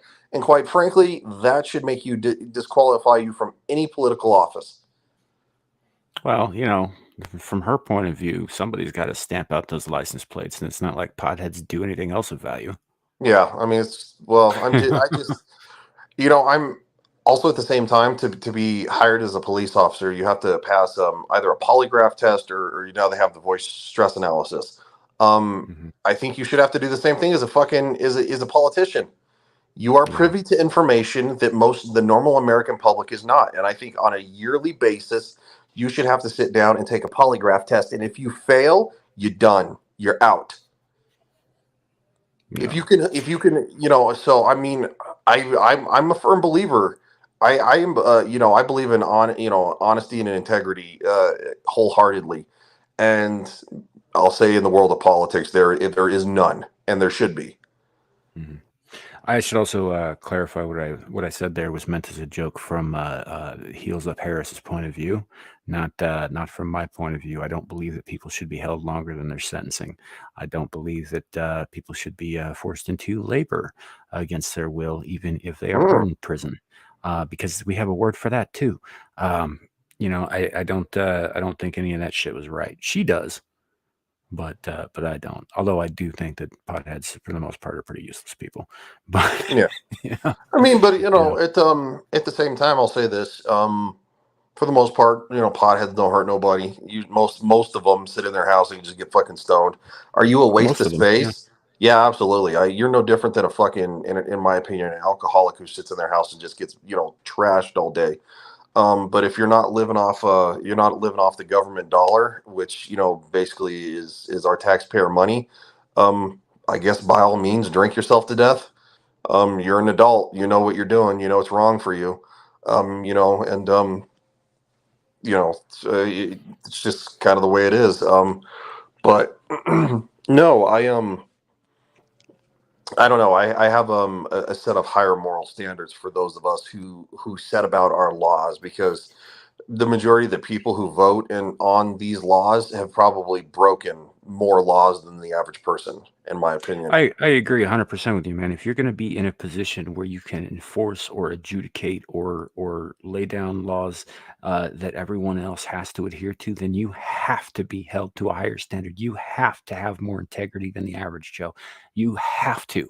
Otherwise, what the fuck are you doing there? Or what are we all doing as a society? You know, Yep. if you're corruptible, if you're bribable, if you are just generally deep down power hungry and a bad fucking person, you have no business being in a position of authority in any way, because you're bad for everyone. Mm-hmm. And I also think too that these and I know that there's a lot of people who aren't a huge fan of Marjorie Taylor Greene, and she says some crazy shit. Trust me. I mean I would roll my eyes when when Trump would say like crazy shit, and I'm like, you can't do that. When he'd say he'd like do something that's he couldn't. And it's like, obviously he's probably just bloviating, but still, it gives him ammunition. But anyway, long story short, when she was on, when she went on the Tim Pool podcast, which I don't really listen to, but I did listen to this episode because I wanted to kind of hear about it. And she said, "Oh yeah, no, the majority of the stuff that the House and the Senate vote on and stuff like that, it passes with a minority vote. Like literally, they'll have a minority from each side, literally like maybe 5, 6 people. I think it's like five. She said five from each political party in the Senate, and they would bring about a bill onto the floor. They'd vote on it, and then of course whatever speaker at the time. So Nancy Pelosi, she'd have somebody filling in. So and it would pass with like a 6 out of 5 vote. And this is how they're spending our money. And I'm like, that's horseshit. You got voted in, you got sworn in to do a job, and like you need to fucking do your job. Every single one of you needs to have your ass in that fucking chamber every goddamn day, and you all need to vote on the record for these things that you are required to, like that's your job. Like I'm sorry, you don't need to be taking long fancy lunches. And she said that she would actually go down there and to kind of like stop the vote, and she would make a motion to have everybody called in from whatever they were doing. And she said that even on the Republican side that she made enemies. The party leader said, you need to kind of stop doing that because you're pissing a lot of people off, because it's like, why? Because she was making them do their job and come in and vote on the record. Like, what are you talking about? Like, yeah, that is absolute horseshit. Like, I'm sorry. Like, if you're spending billions of dollars and you're voting on these things with a minority vote, with like just a bunch of like young junior Congress people fucking sitting there and passing with a margin of 6-5, like fuck you. No wonder our country's so far in debt. Yeah. Yeah. There's I don't know. It's just fucking everything's You know what mess. happened if I were voted president? I would literally sit in the upper fucking balcony of the Senate, and I would literally have aides on each side, and I would sit there and I would do my paperwork there, And I would literally, if they were, when every single time they go to vote on something, I would have like a junior congressperson on my side say, run down there, call everybody in, make them vote. Like, I would find somebody to be on my side, and I would literally sit there. It's like, dude, you're required to do your damn job. Like, if I got to act like the principal of this organization, which is kind of what the president is, it's kind of like the principal. Yeah, dude. Like, and if you guys buck and throw a fit about it, like, I'll send your names to the fucking, the New York Times. Be like, so and so Congress people that don't want to be like, you need to vote on the record. That is how you're held accountable by the people who voted for you. Your record. That's something else that they need to be reminded of. All of you out there in the big offices in Congress, in the Supreme Court, in the executive office, federal, state, local, whatever. You're not just public figures. You're public fucking servants. Start acting like it. Mm-hmm. Exactly. And I literally got this idea when they did the whole thing, and they moved Joe Biden's office from the Oval Office to like across the street, and they set up that like that little mock office or whatever, which of course was a massive waste of taxpayer dollars. Because it was just a fucking, like, it was like a movie set. But anyway, I was like, well, if he can move his office, I'm like, you know what? Like, these motherfuckers would rue the day that I was ever president. Not because I would try to, like, be some like crazy asshole, but I would literally sit there and I would have an aide on each side, be like, take roll call, man. Like, who the fuck, like, seriously, like, we need our government is designed for gridlock, but we have these people who don't even want to fucking do their jobs. They want to go to these fancy meetings where they meet with like all their investors who are gonna, invest in their campaign in the future, and throw Not them just their millions of campaigns, but whatever fucking side hustle they're gonna jump into after they inevitably exit the office. Yes. Like book deals, like getting a job on MSNBC, like Oh, doing internet it's commentary like we're doing now. Like all Mhm. that shit. Like they're looking at building and I'm a capitalist, man. I can't fault them for looking for that, but I know that is not why they are there. And if they're going to be doing that shit, fine, but they need to be doing it off the clock. Yeah, I would agree. If they're on the government clock, they need to be doing the goddamn job and only the job. Also, too, they vote to give themselves raises. It's the only fucking position that I know of in the United States. Like, yeah, you know what? I think we could use a raise. We've been working pretty hard. Like, It's really? also the only time that all of them show up and vote, by the way. Yes. You know who should be in charge of those assholes getting a fucking raise? The United States citizens. Put it down to the states, have everybody vote, and then tally the votes and say, across the country, do it every presidential election. So every 4 years, it comes up where we can choose to give them a raise. And then, because you know what? I guarantee every fucking year, they're not going to get every 4 years, they're not going to get a fucking raise. Zillage, I think, is finally coming around to seeing things my way. We just wall off Washington and let them fucking rot. Oh, I don't disagree. We don't need them. They need us. We do not need them. Let that the is states the most rule useless themselves. place probably on the planet, in my opinion. Yeah. Yep. We could just, we don't have to do any harm to them. No harm will come to anybody who lives within the walls of DC, but they will be on their own. It will be declared a no man's land and no longer part of the country. So, I mean, it just, I think, I don't, it's the people who, and also the people who are literally, they literally suck the dicks of all these politicians, man. It blows my mind, all these political, useful idiots that, they're like, oh, because there was a couple weeks ago that I was in a discussion with somebody about, they're like, oh, somebody was pushing for like Washington D.C. to become a state, or in Puerto Rico to become a state, and I was like, okay, first off, you're going to politically it's going to unbalance our political system if you, well, and their argument was like, well, I mean, how come, when we voted for like Hawaii and stuff like that to become states, it didn't unbalance it? I said, well, because now we have 50 states. That is an easy way to balance everything. And obviously, The only reason that you guys want to make Washington D.C. a state is because it leans a certain direction, which gives you certain political advantage. And they're like, well, that's the only reason it shouldn't be. It shouldn't be a state. I said, no, that's not the only reason it shouldn't be a state. I said it shouldn't be a state because Congress literally voted back in what I believe is like 1870 something, 1860 something, 67.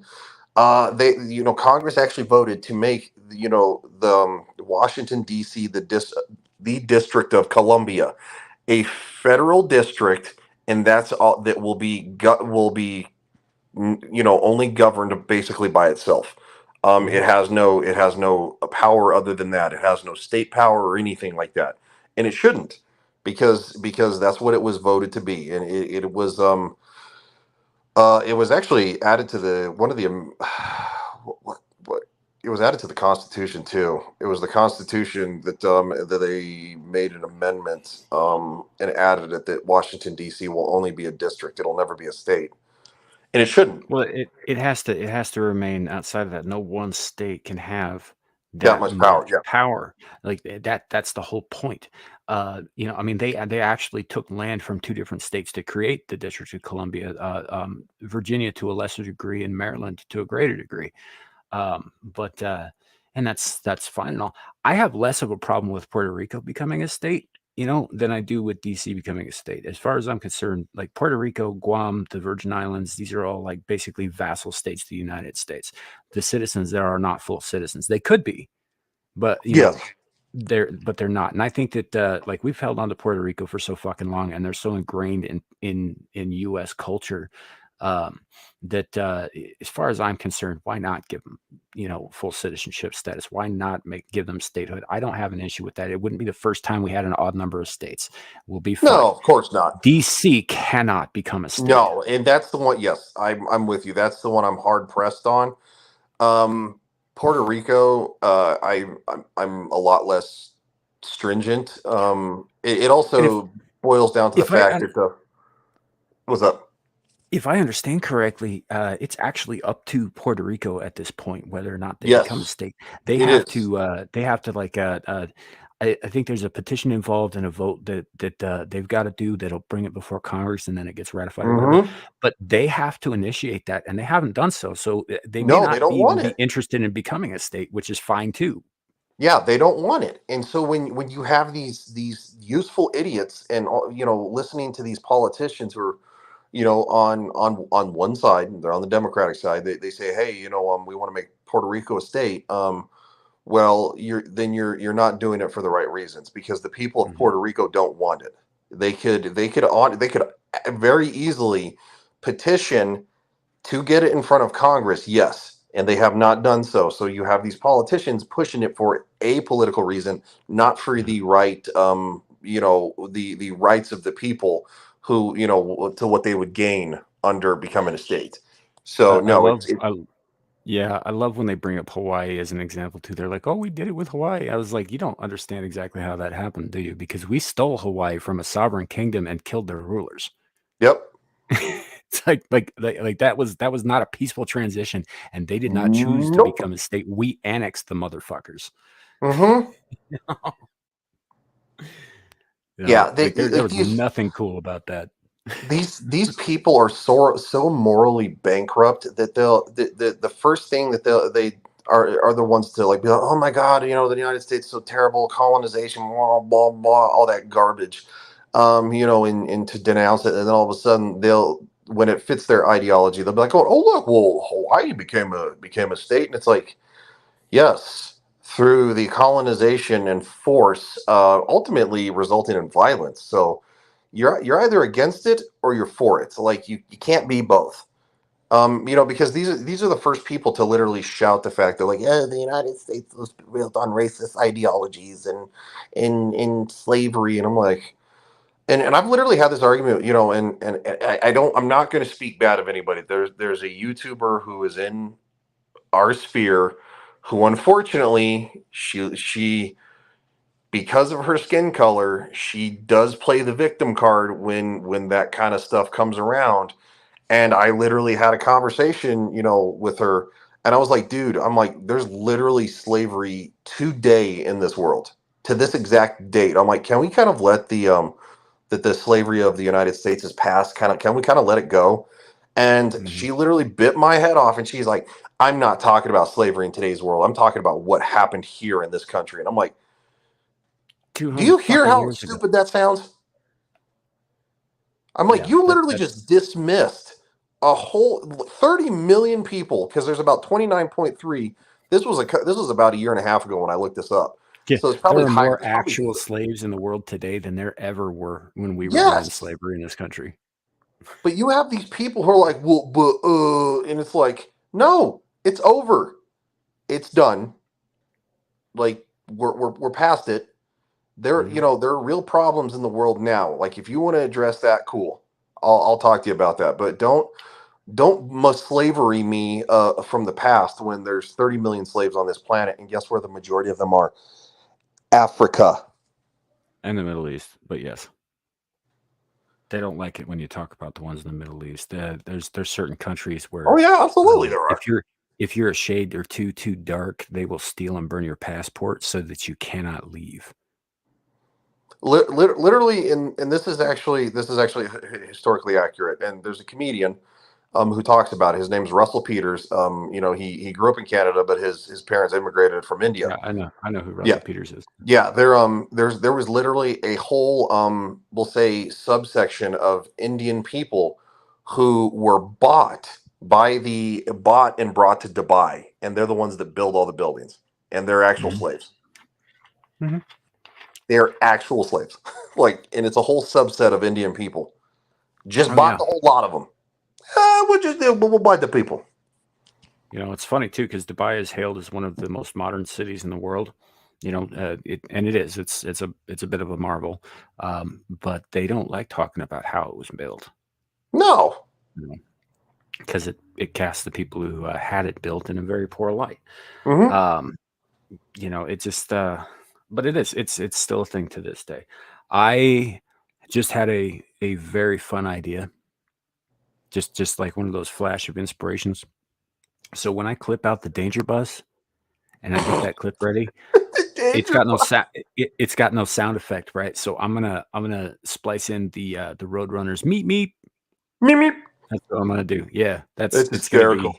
That's gonna be the sound effect for when it rolls across the screen. And I bring that up because while we were talking about Hawaii and the sovereignty and all that stuff, obviously we talked 2 weeks ago about the fires. There have been some interesting things that have come out.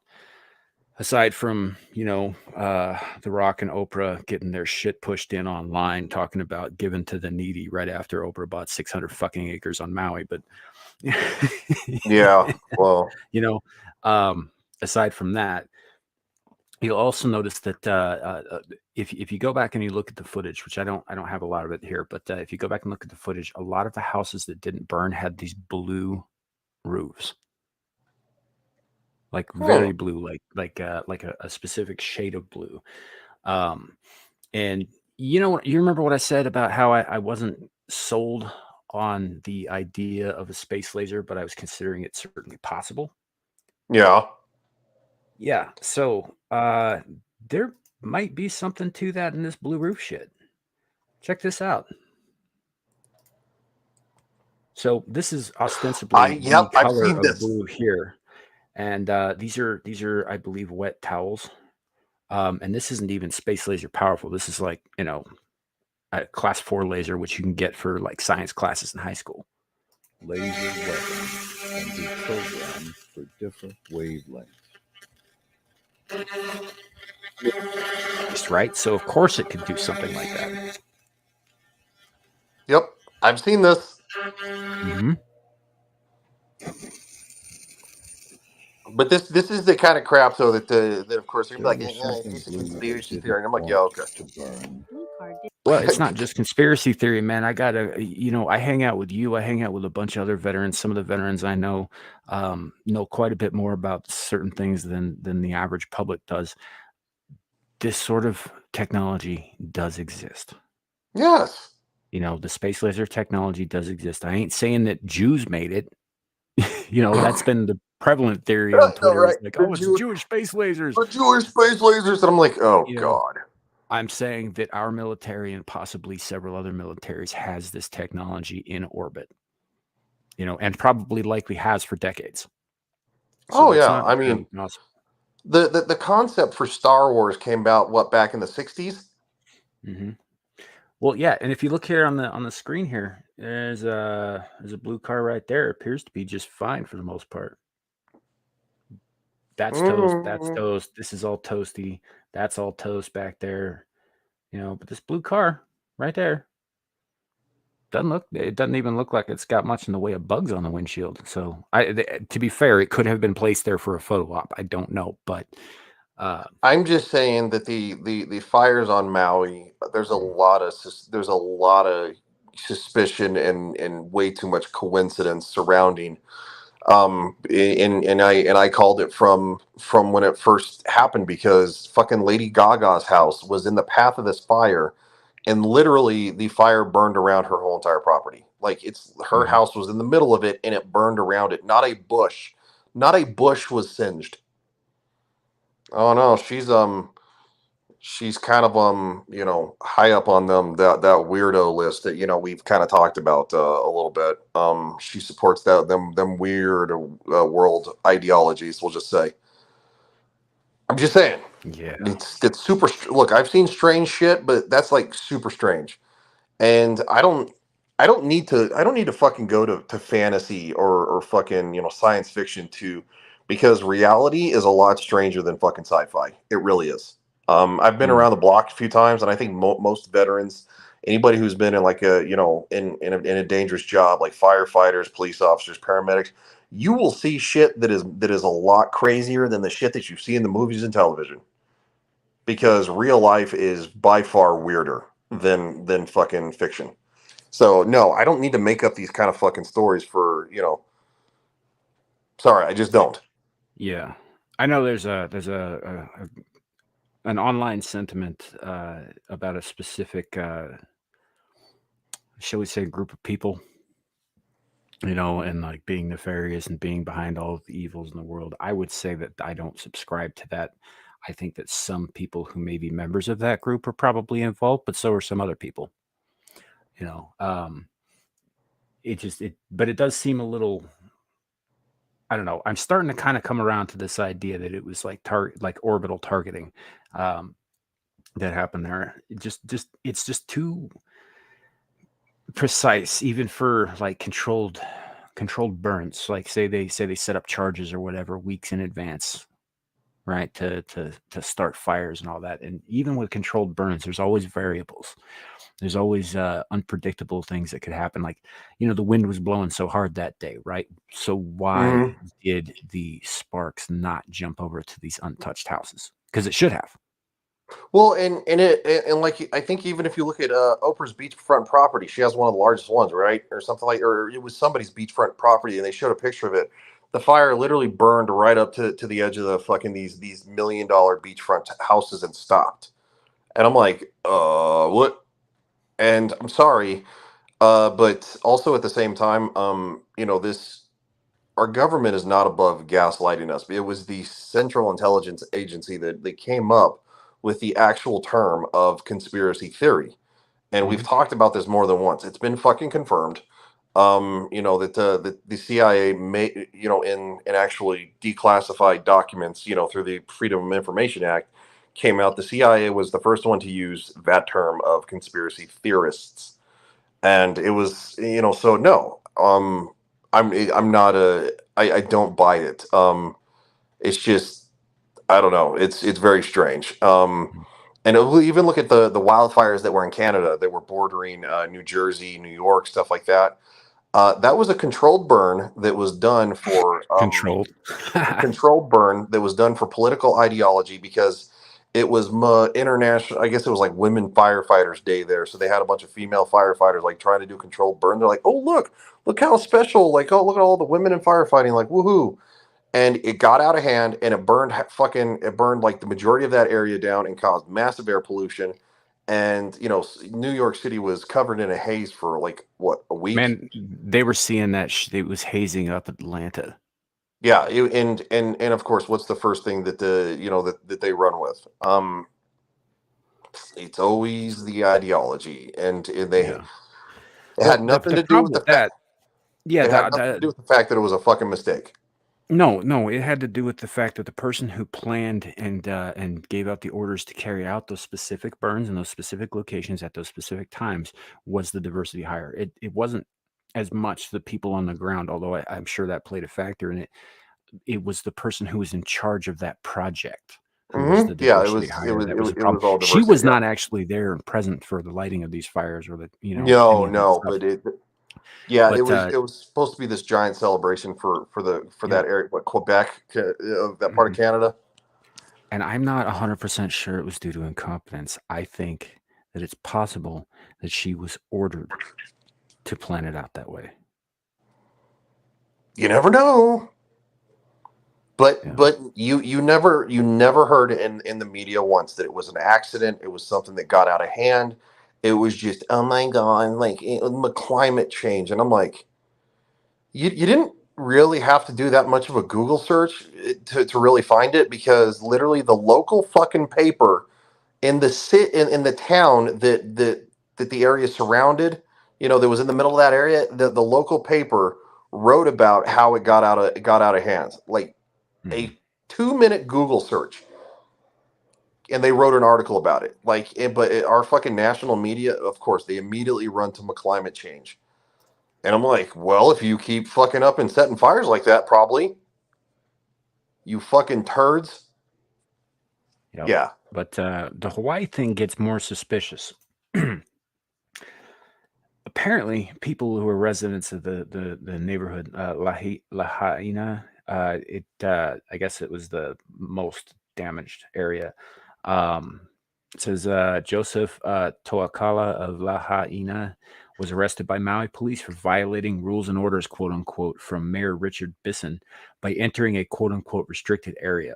Yep. This has been and this guy goes on to say this is a catastrophic failure of government by every measure, and the government has done nothing to make a single thing better. What does the government not want residents nor us to know? And it's not about. First of all, I would take issue with what he said here, and I did on Twitter. This is not a catastrophic failure of government. This is what government does. What we are witnessing is eminent domain in practice. Yeah. Citizens being ousted from their homes and being arrested when they try to go back to their property that they own. Yes. He was arrested for going to his house. This is no different than the fucking COVID bullshit, where people in fucking California, they were dumping fucking thousands of pounds of sand on skate parks so kids wouldn't fucking be in the sun, skate, and be active. Oh gee whiz, what helps actually keep you from getting sick? Being fucking active, being in the sun. Yeah. Like, these people were going to the beach. There's people, photos and videos of fucking people getting arrested for surfing by themselves. We can catch COVID from the water. Get out of here. This is just another reason of government overstepping their fucking position. And because, yeah, like, I'm sorry, it's my fucking property, and if my shit burned to the goddamn ground, I want to eventually go back and see what's left of my home. It's my home. Yeah. This is one of the only things I agree with the libertarians on is property rights. And the government does not. That's why they tax the shit out of us. We don't own anything in this country. We're only renting it. Pretty much. Do you know who the single largest landowner is in the state of Wyoming? I would probably assume like China or something. No, it's the United States federal government. Is it? Okay. Yes, I mean, that makes sense too. They own something like 70% of the land in Wyoming. Well, look how big it's. So gosh darn it. What's the national park in fucking Idaho? The big one? Yeah. Why can't I think of it? That's mostly in Wyoming. Part of it's in Idaho. That's the Yellowstone. Yes, thank you, Yellowstone. Fucking and I think part of it's in Montana too. Look how fucking big Yellowstone is, and it's all federal land. Every single fucking bit of it, and it spans multiple states. And that was Teddy Roosevelt. Teddy Roosevelt started the National Parks Program. It if I remember correctly, Devil's Tower National Monument was among the first of the national parks, if not the first in the country. Ostensibly because Teddy Roosevelt was a naturalist, and it was to preserve the areas for all time. But I'm starting to think that he was also a surveyor. Perhaps there are resources under those lands that they just didn't want people who weren't government to have access to down the road.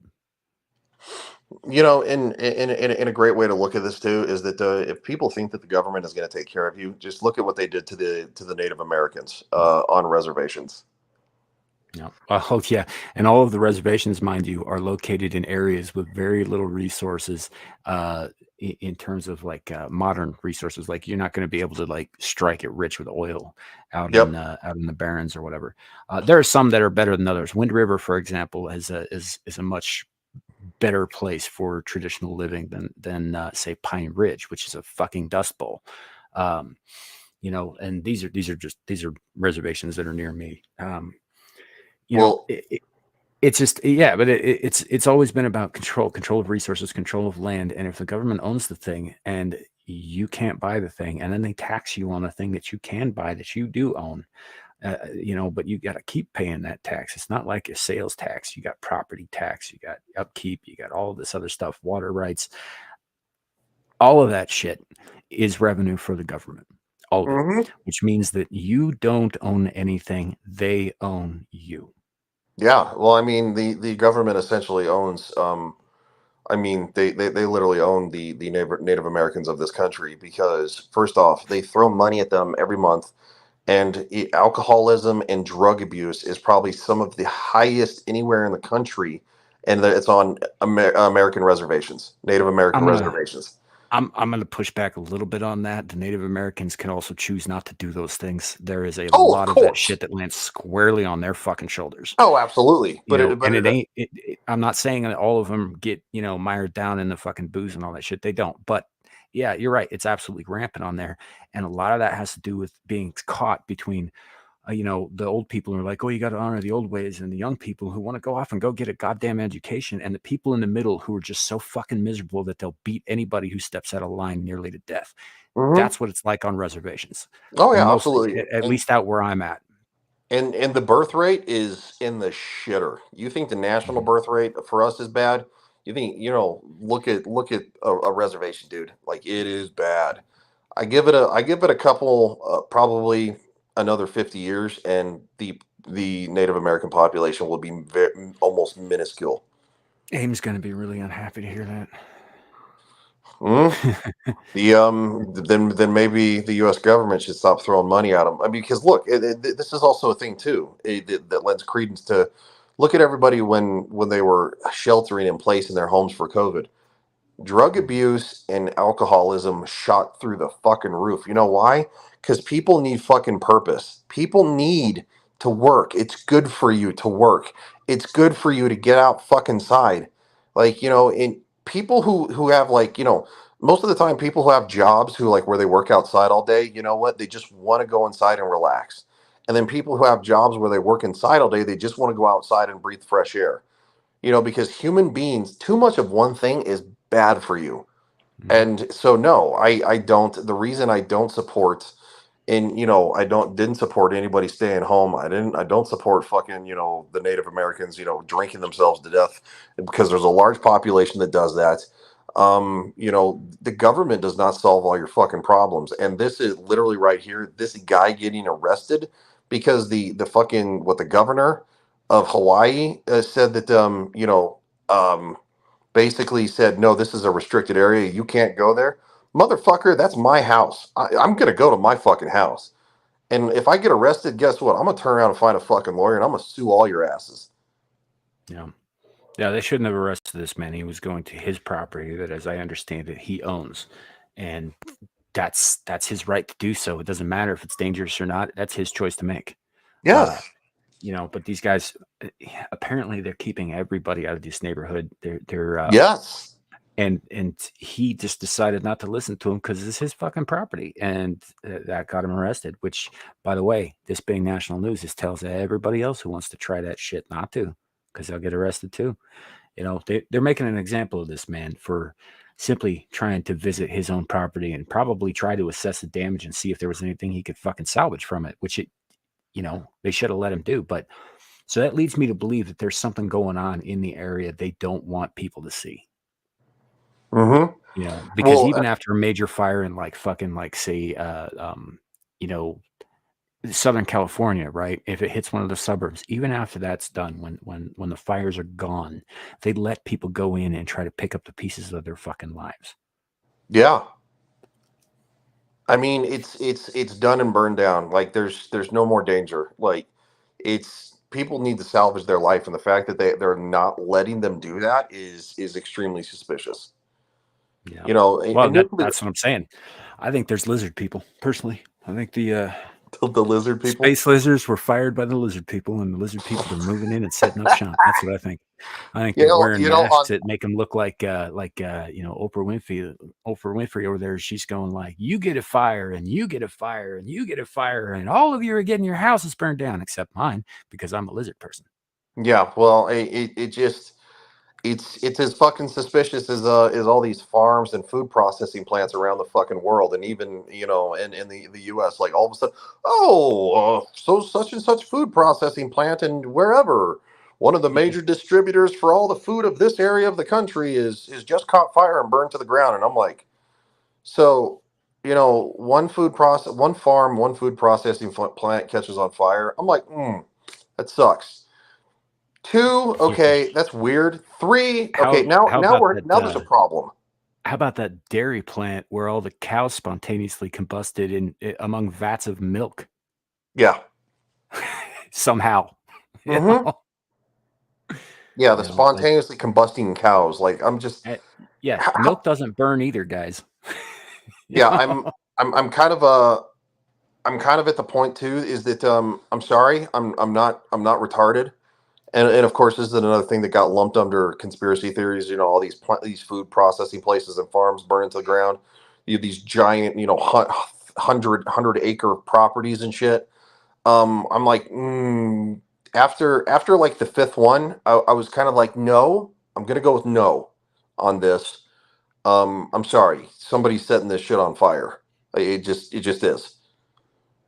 If I'm sorry, like and if it's kind of like with the Teslas too. It's really weird that they were like pushing really hard for all these people to get these electric vehicles and stuff, and all of a sudden Teslas are now catching on fire all the time. Like, it's just things that make you go, Things that make you go, Things that make you go, So you remember that? No, are you too young?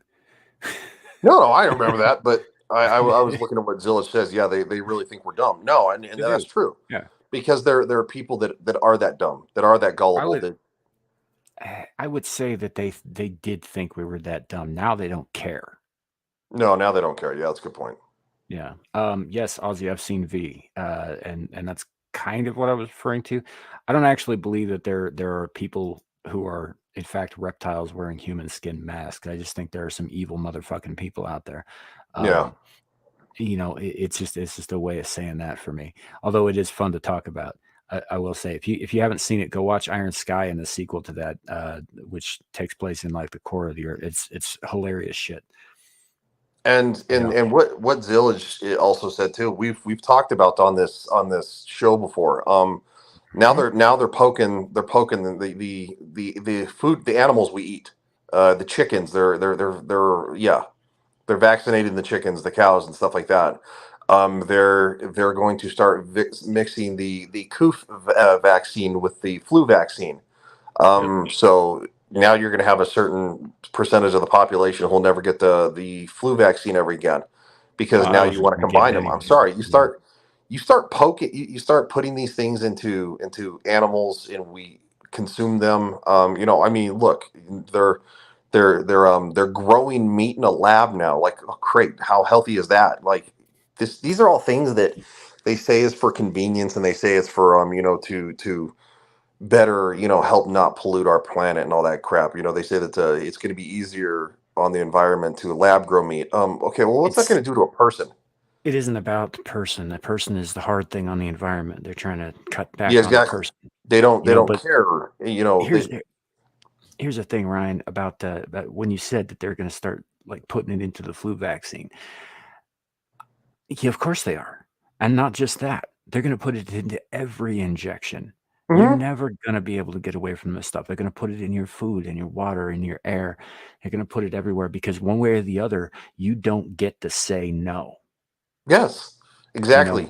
It's no different than them, they're using that cricket flour now. So they're grinding up crickets and they're using that flour in certain things in the grocery store. And guess what? They're not telling you they're doing that.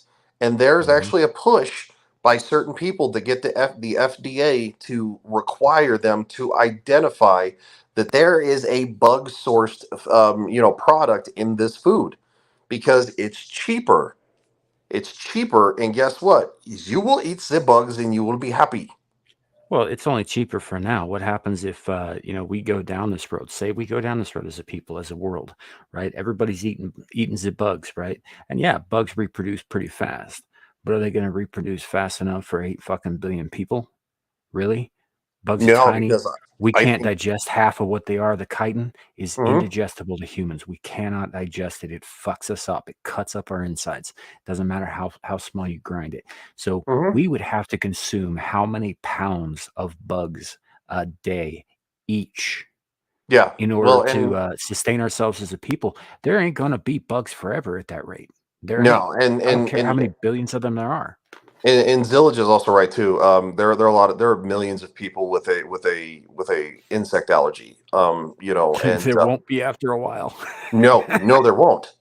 And that's another reason too, is because these corporations putting the cricket flour into these products, some chipped based stuff, and if you get somebody who has a fucking allergen to that, like, and they don't realize, like, you could ultimately put them in an anaphylactic shock and kill them.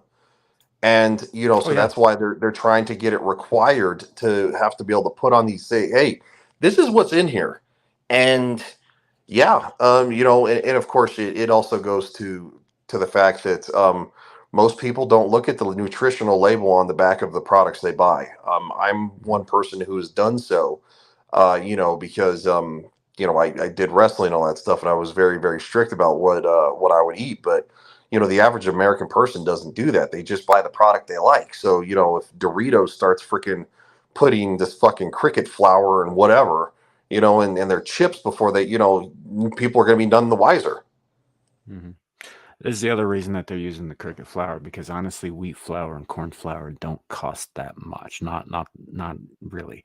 Um, the uh, the problem is like going back to companies like Monsanto that did all their GMO shit, their genetically modified organisms, their genetically modified crops. Sure, we get this corn that grows to be like 10 feet tall, and it gives us ears that are like 2 pounds each and a foot long and all that stuff. That's not what corn's supposed to look like. We did that to corn, and in the process of Hmm. companies like I say Monsanto because it's the only one that comes to mind, but in the process of that sort of thing, um, we have completely sterilized the corn genome. It can't reproduce on its own anymore. So you can't just take like kernels from corn and go and plant those and grow the corn, because it's sterile. It's like cutting the nuts off the plant. Um, so there is now a shortage of real viable corn and wheat products, because we fucked with the genome too much, because we Hmm. played God with it. Yeah. um there's a reason that chickens are as big and plump as they are. They didn't used to be. We fucked with them too, and now they're just straight up cloning chicken parts and sending them out as like real chicken. It's not. It's fucking rubber in a plastic wrap. Yeah. But it you know like, we've gotten to a point where we have fucked with our food sources so much on a genetic level that there may be no coming back for some of those sorts of things. So we're going to have to, we're being forced to find alternative routes one way or the other, just because the thing isn't there anymore. It just doesn't exist anymore. Well, So you're it's going to end up with things like bug flour and all that stuff eventually anyway. I just don't like being told by faceless people who hide behind fucking mega corporations that like to think that they're the government of all of us, unelected. Um, that I have to do it. Mm-hmm. Agreed. Like, I'm sorry, I'm very pro. Leave me the fuck alone, and I'll leave you the fuck alone. And that's the Mhm. problem, is that we have a society and a world full of people who now have become, they want to dictate to everybody, and now they have a fucking, an army of useful idiots who act like hall monitors, to that if you don't do as you're told, then you're going to be you're going to be basically badgered into it, or even the possibility of, we saw with the COVID stuff, violence, people getting in people's faces over It's not not where, That's not a and possibility, man. That's definitely going to come down the pike. It no, I know, definitely no, will I know, happen. it's and our even in this country, the birth rate in the United States is, what is it, 1.57 or something like that, so 1.57 kids per household, so like, that's the birth rate. We're our birth rate in the United States is not as bad as China, but trust me, we're fucking our shit up. We ain't um that far behind them. The no, we're only the not only that real far behind difference them. is they already had a high population of people in that country. Although I think it's dropped down enough that India has replaced them as the most populated country in the world. But per capita, it's still Bangladesh. But uh, the uh, the policies that they put into place like crippled their ability to bring up new young people. Now they've got a bunch of old people and a bunch of men who have no one to create new babies with. And sooner or later, those men are going to start aging out too. Yes, there are women, but there aren't enough to replenish the population. They're going to start losing people a lot faster than they're gaining new ones. Japan's in the same boat. They've got people fucking, the government is offering to pay young men to go knock somebody up because there just aren't enough young people having kids. Mm-hmm. Yeah. Yep. And yeah, So no, Japan is in a world of hurt too, like China is, and we're the rate of people. I know people are living longer, yes, but the rate of people, the death to birth rate is not where it should be to be sustainable. Because guess what? Um, it's one reason too, is that, as we all get older, the population gets older. There's not enough young people to help support the elderly.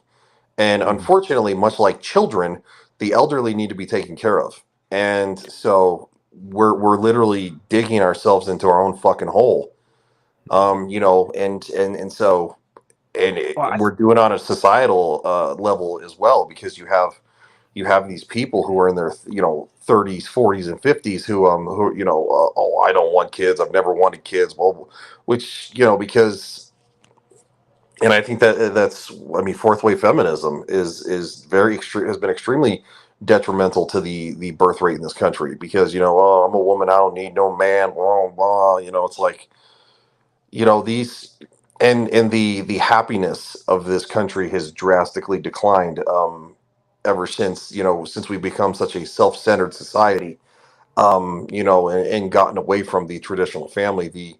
The happiness rate in this country has drastically dropped as well. mhm. I think People that were a lot happier 50 years ago than they are now. sure. I think there's something else to consider too, though. That's a little bit more esoteric here, but the so we know that some of the guys who are behind the push to depopulate and the push to wear the masks and the push to do what you're fucking told at any cost uh, are also themselves transhumanists, right? Meaning that they are seeking ways to prolong their lives past its natural span. One of the ways that we do that, of course, is with medical technology, which has increased the average lifespan of the average person. Now, they're not interested with the average person so much as themselves, but when you get into that realm where people start being able to extend their lives beyond what is natural, right? Then there's another way to look at this. Raising children is no longer about raising successors; it's about raising competition Mm-hmm. for resources. So of Yeah. course they're going to discourage that. Mm-hmm. No, Of and course they're going to discourage new generations. and these and these people, the ideology behind these. Look, and I get it. Um, I'm very pro-human because obviously I'm human, and we're all human. But human beings are a little bit of a kind of like cancer. We or rabbits. We multiply quickly, and we anything that multiplies quickly in an environment is going to chew the environment up. It's just the way it is. So it's one of those things that I know that our population is probably higher than it should be. But a lot of that comes from Zillage. You're human. That's I mean, pretty funny. looking. Bitch. No, Clue. so You just. Oh, he finally shows up, buddy. We were about to close out. well, I mean, if you guys want to keep going, I'm the one who has to bounce in about 10 minutes. Yo, what's up? Sorry about What, that. man? Not much. What's Where you up? been for the last Tyranny 2.5 Hooker. hours? Who's on that? He's on that CP time. Oh, There you go. See? yeah. There you go. Why are you surprised? Oh, Brian just bounced out. All right. He's got to head out. He's got another stream he's got to get ready for in a few. Anyway, so I will plug his shit when I'm good and ready to. Dude, yeah, we were planning on closing out here shortly. Oh, nope, he's back.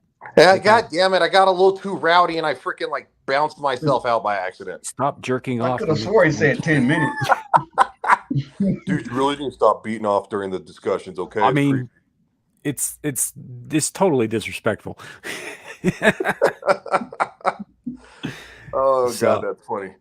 But yeah, we're probably going to close out here because we've been at this for about 2.5 hours, and on top of that, I have to get something to eat before Amira's stream tonight because she is going live tonight. I think I saw that. In I'm about, finally getting notifications. Finally.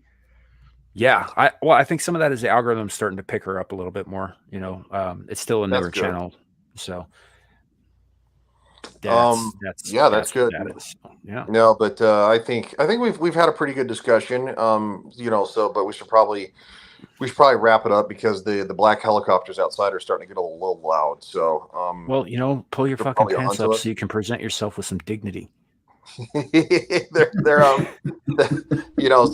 the federal agents at the door are probably anxious to talk to me since we've been bad mouthing the government. But no, it's been a good show and it's good to see you, man. Like haven't seen you forever. Need to get you back on a Friday night, but I know you work and shit.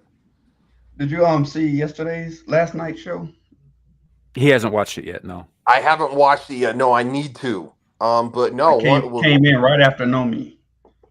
Okay, I would. came in and finished it off. Yeah, and then we blackpilled the internet.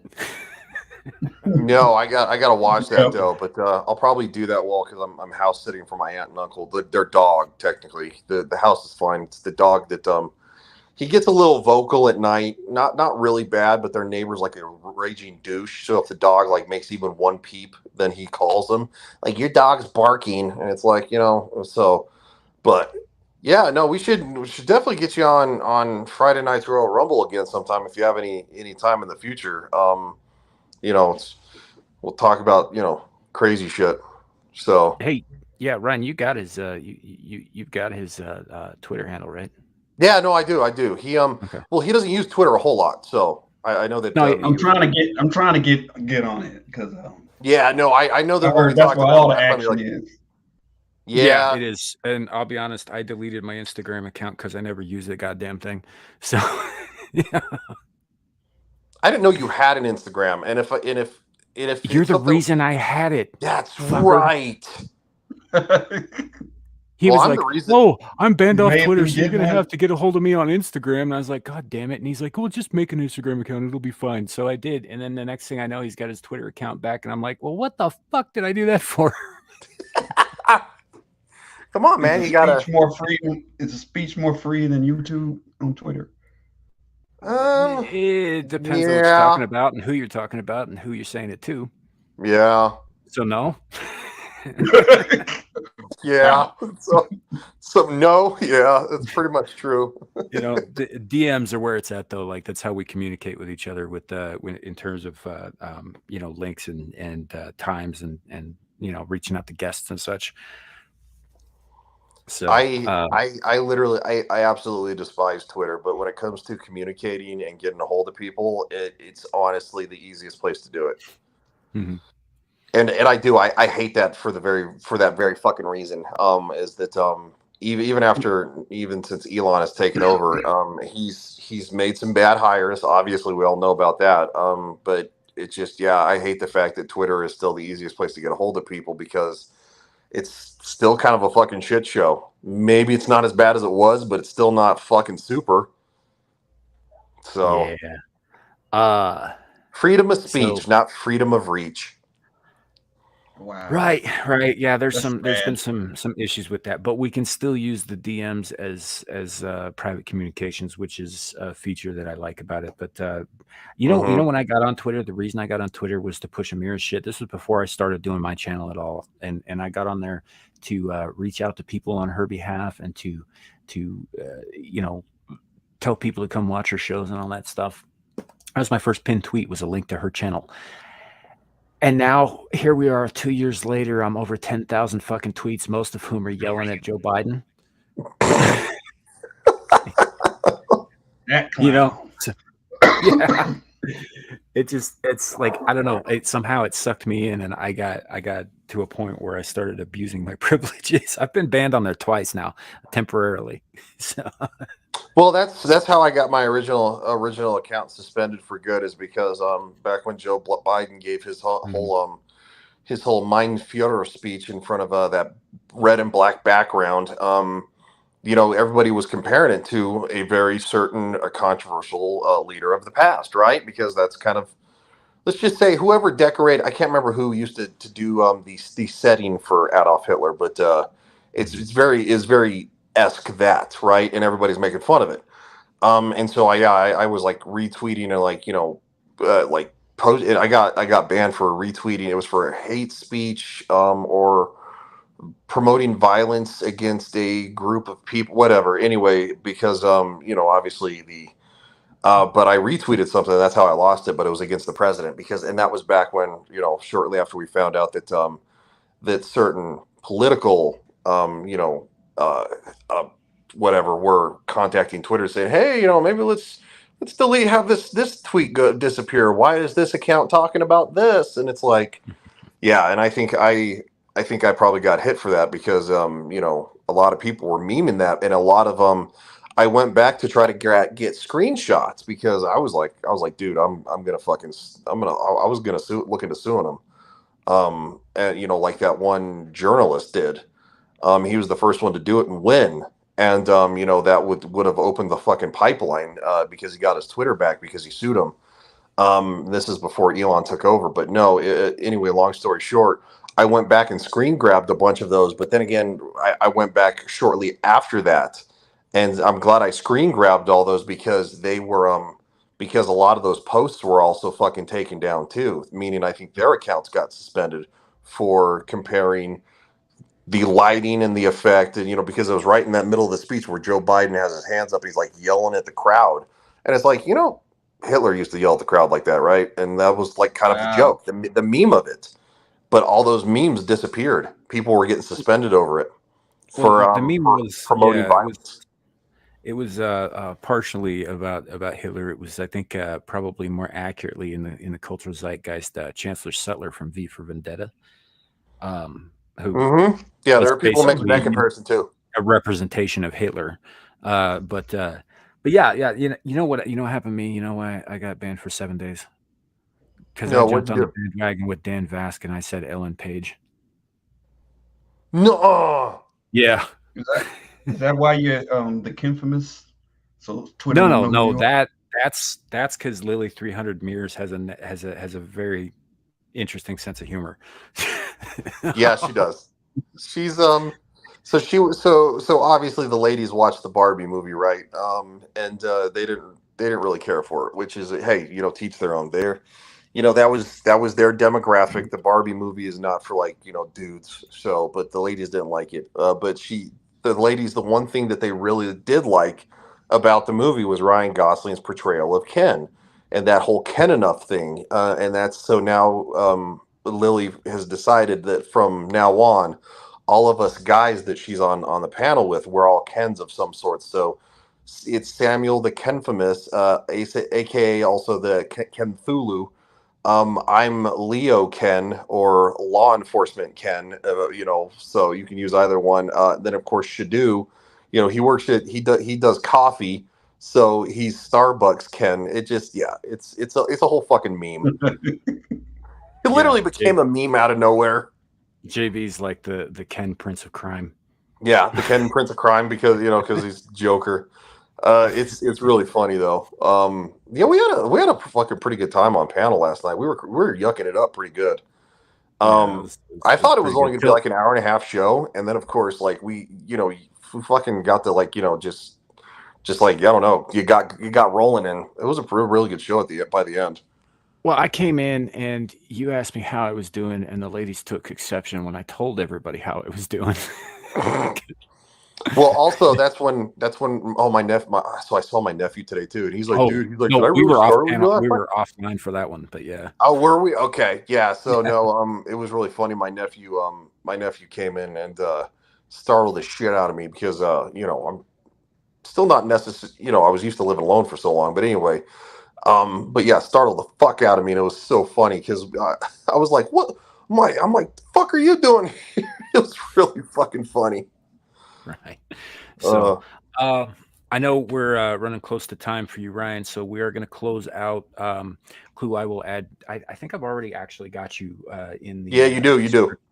Yeah, because I thought you were going to be here earlier, and all that. But wow, way to make the guy feel like shit.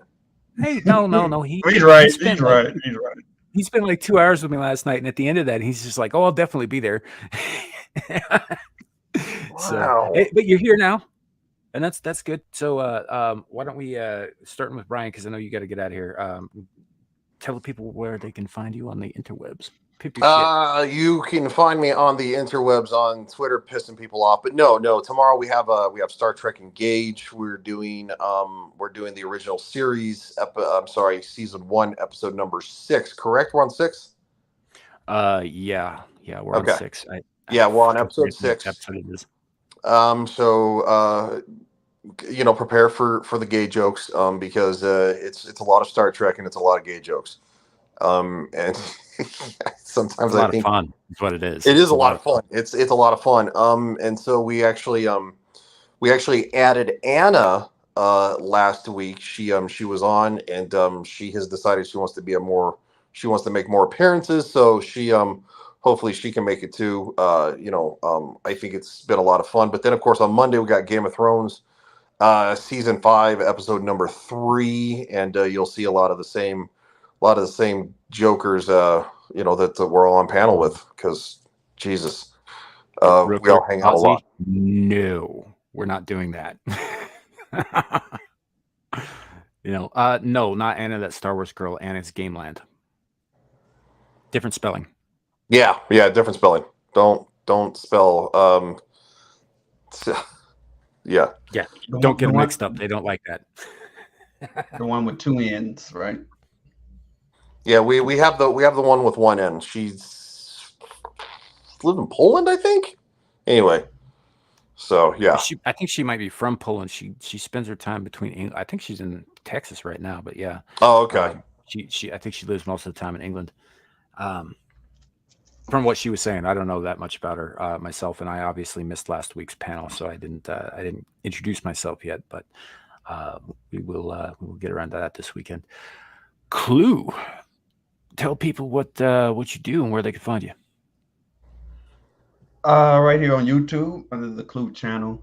I haven't done anything new lately, but there will be some new stuff coming in. It's basically telling you that race is fake and we're all Americans, stuff like that. All right. Fair enough. Nice.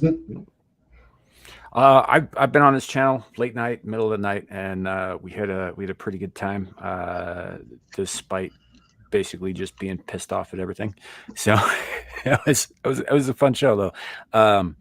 Myself, you can obviously find me here on the channel Samiel the Infamous. We do Abyssal Musings on Fridays, Screaming to the Void on Saturdays, Star Trek Engage on Sundays, and occasionally you will find me on the Renaissance Nerds channel on Monday nights, if I can make that, FNR on Friday nights on Ryan's channel, Legion Talk.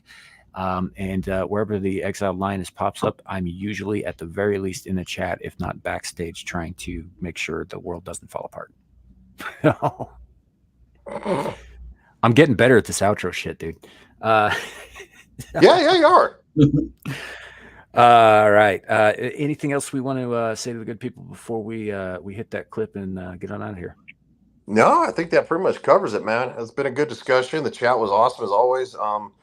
You guys are the reason that we do this. Having a great conversation, I think is fucking important, and I think it's a good thing that we were able to do this, even if it's just for a brief stint. Because probably eventually we'll all get nuked on the platform, not in real life. You know what I mean?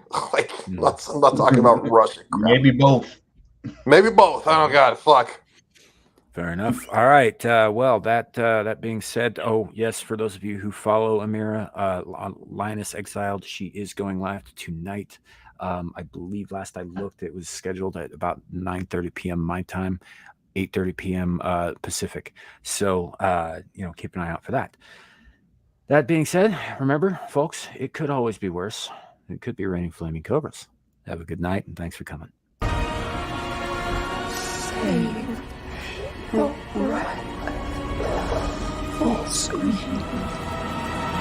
Well, I say every day it's a getting closer to taking a bath with my fucking toaster.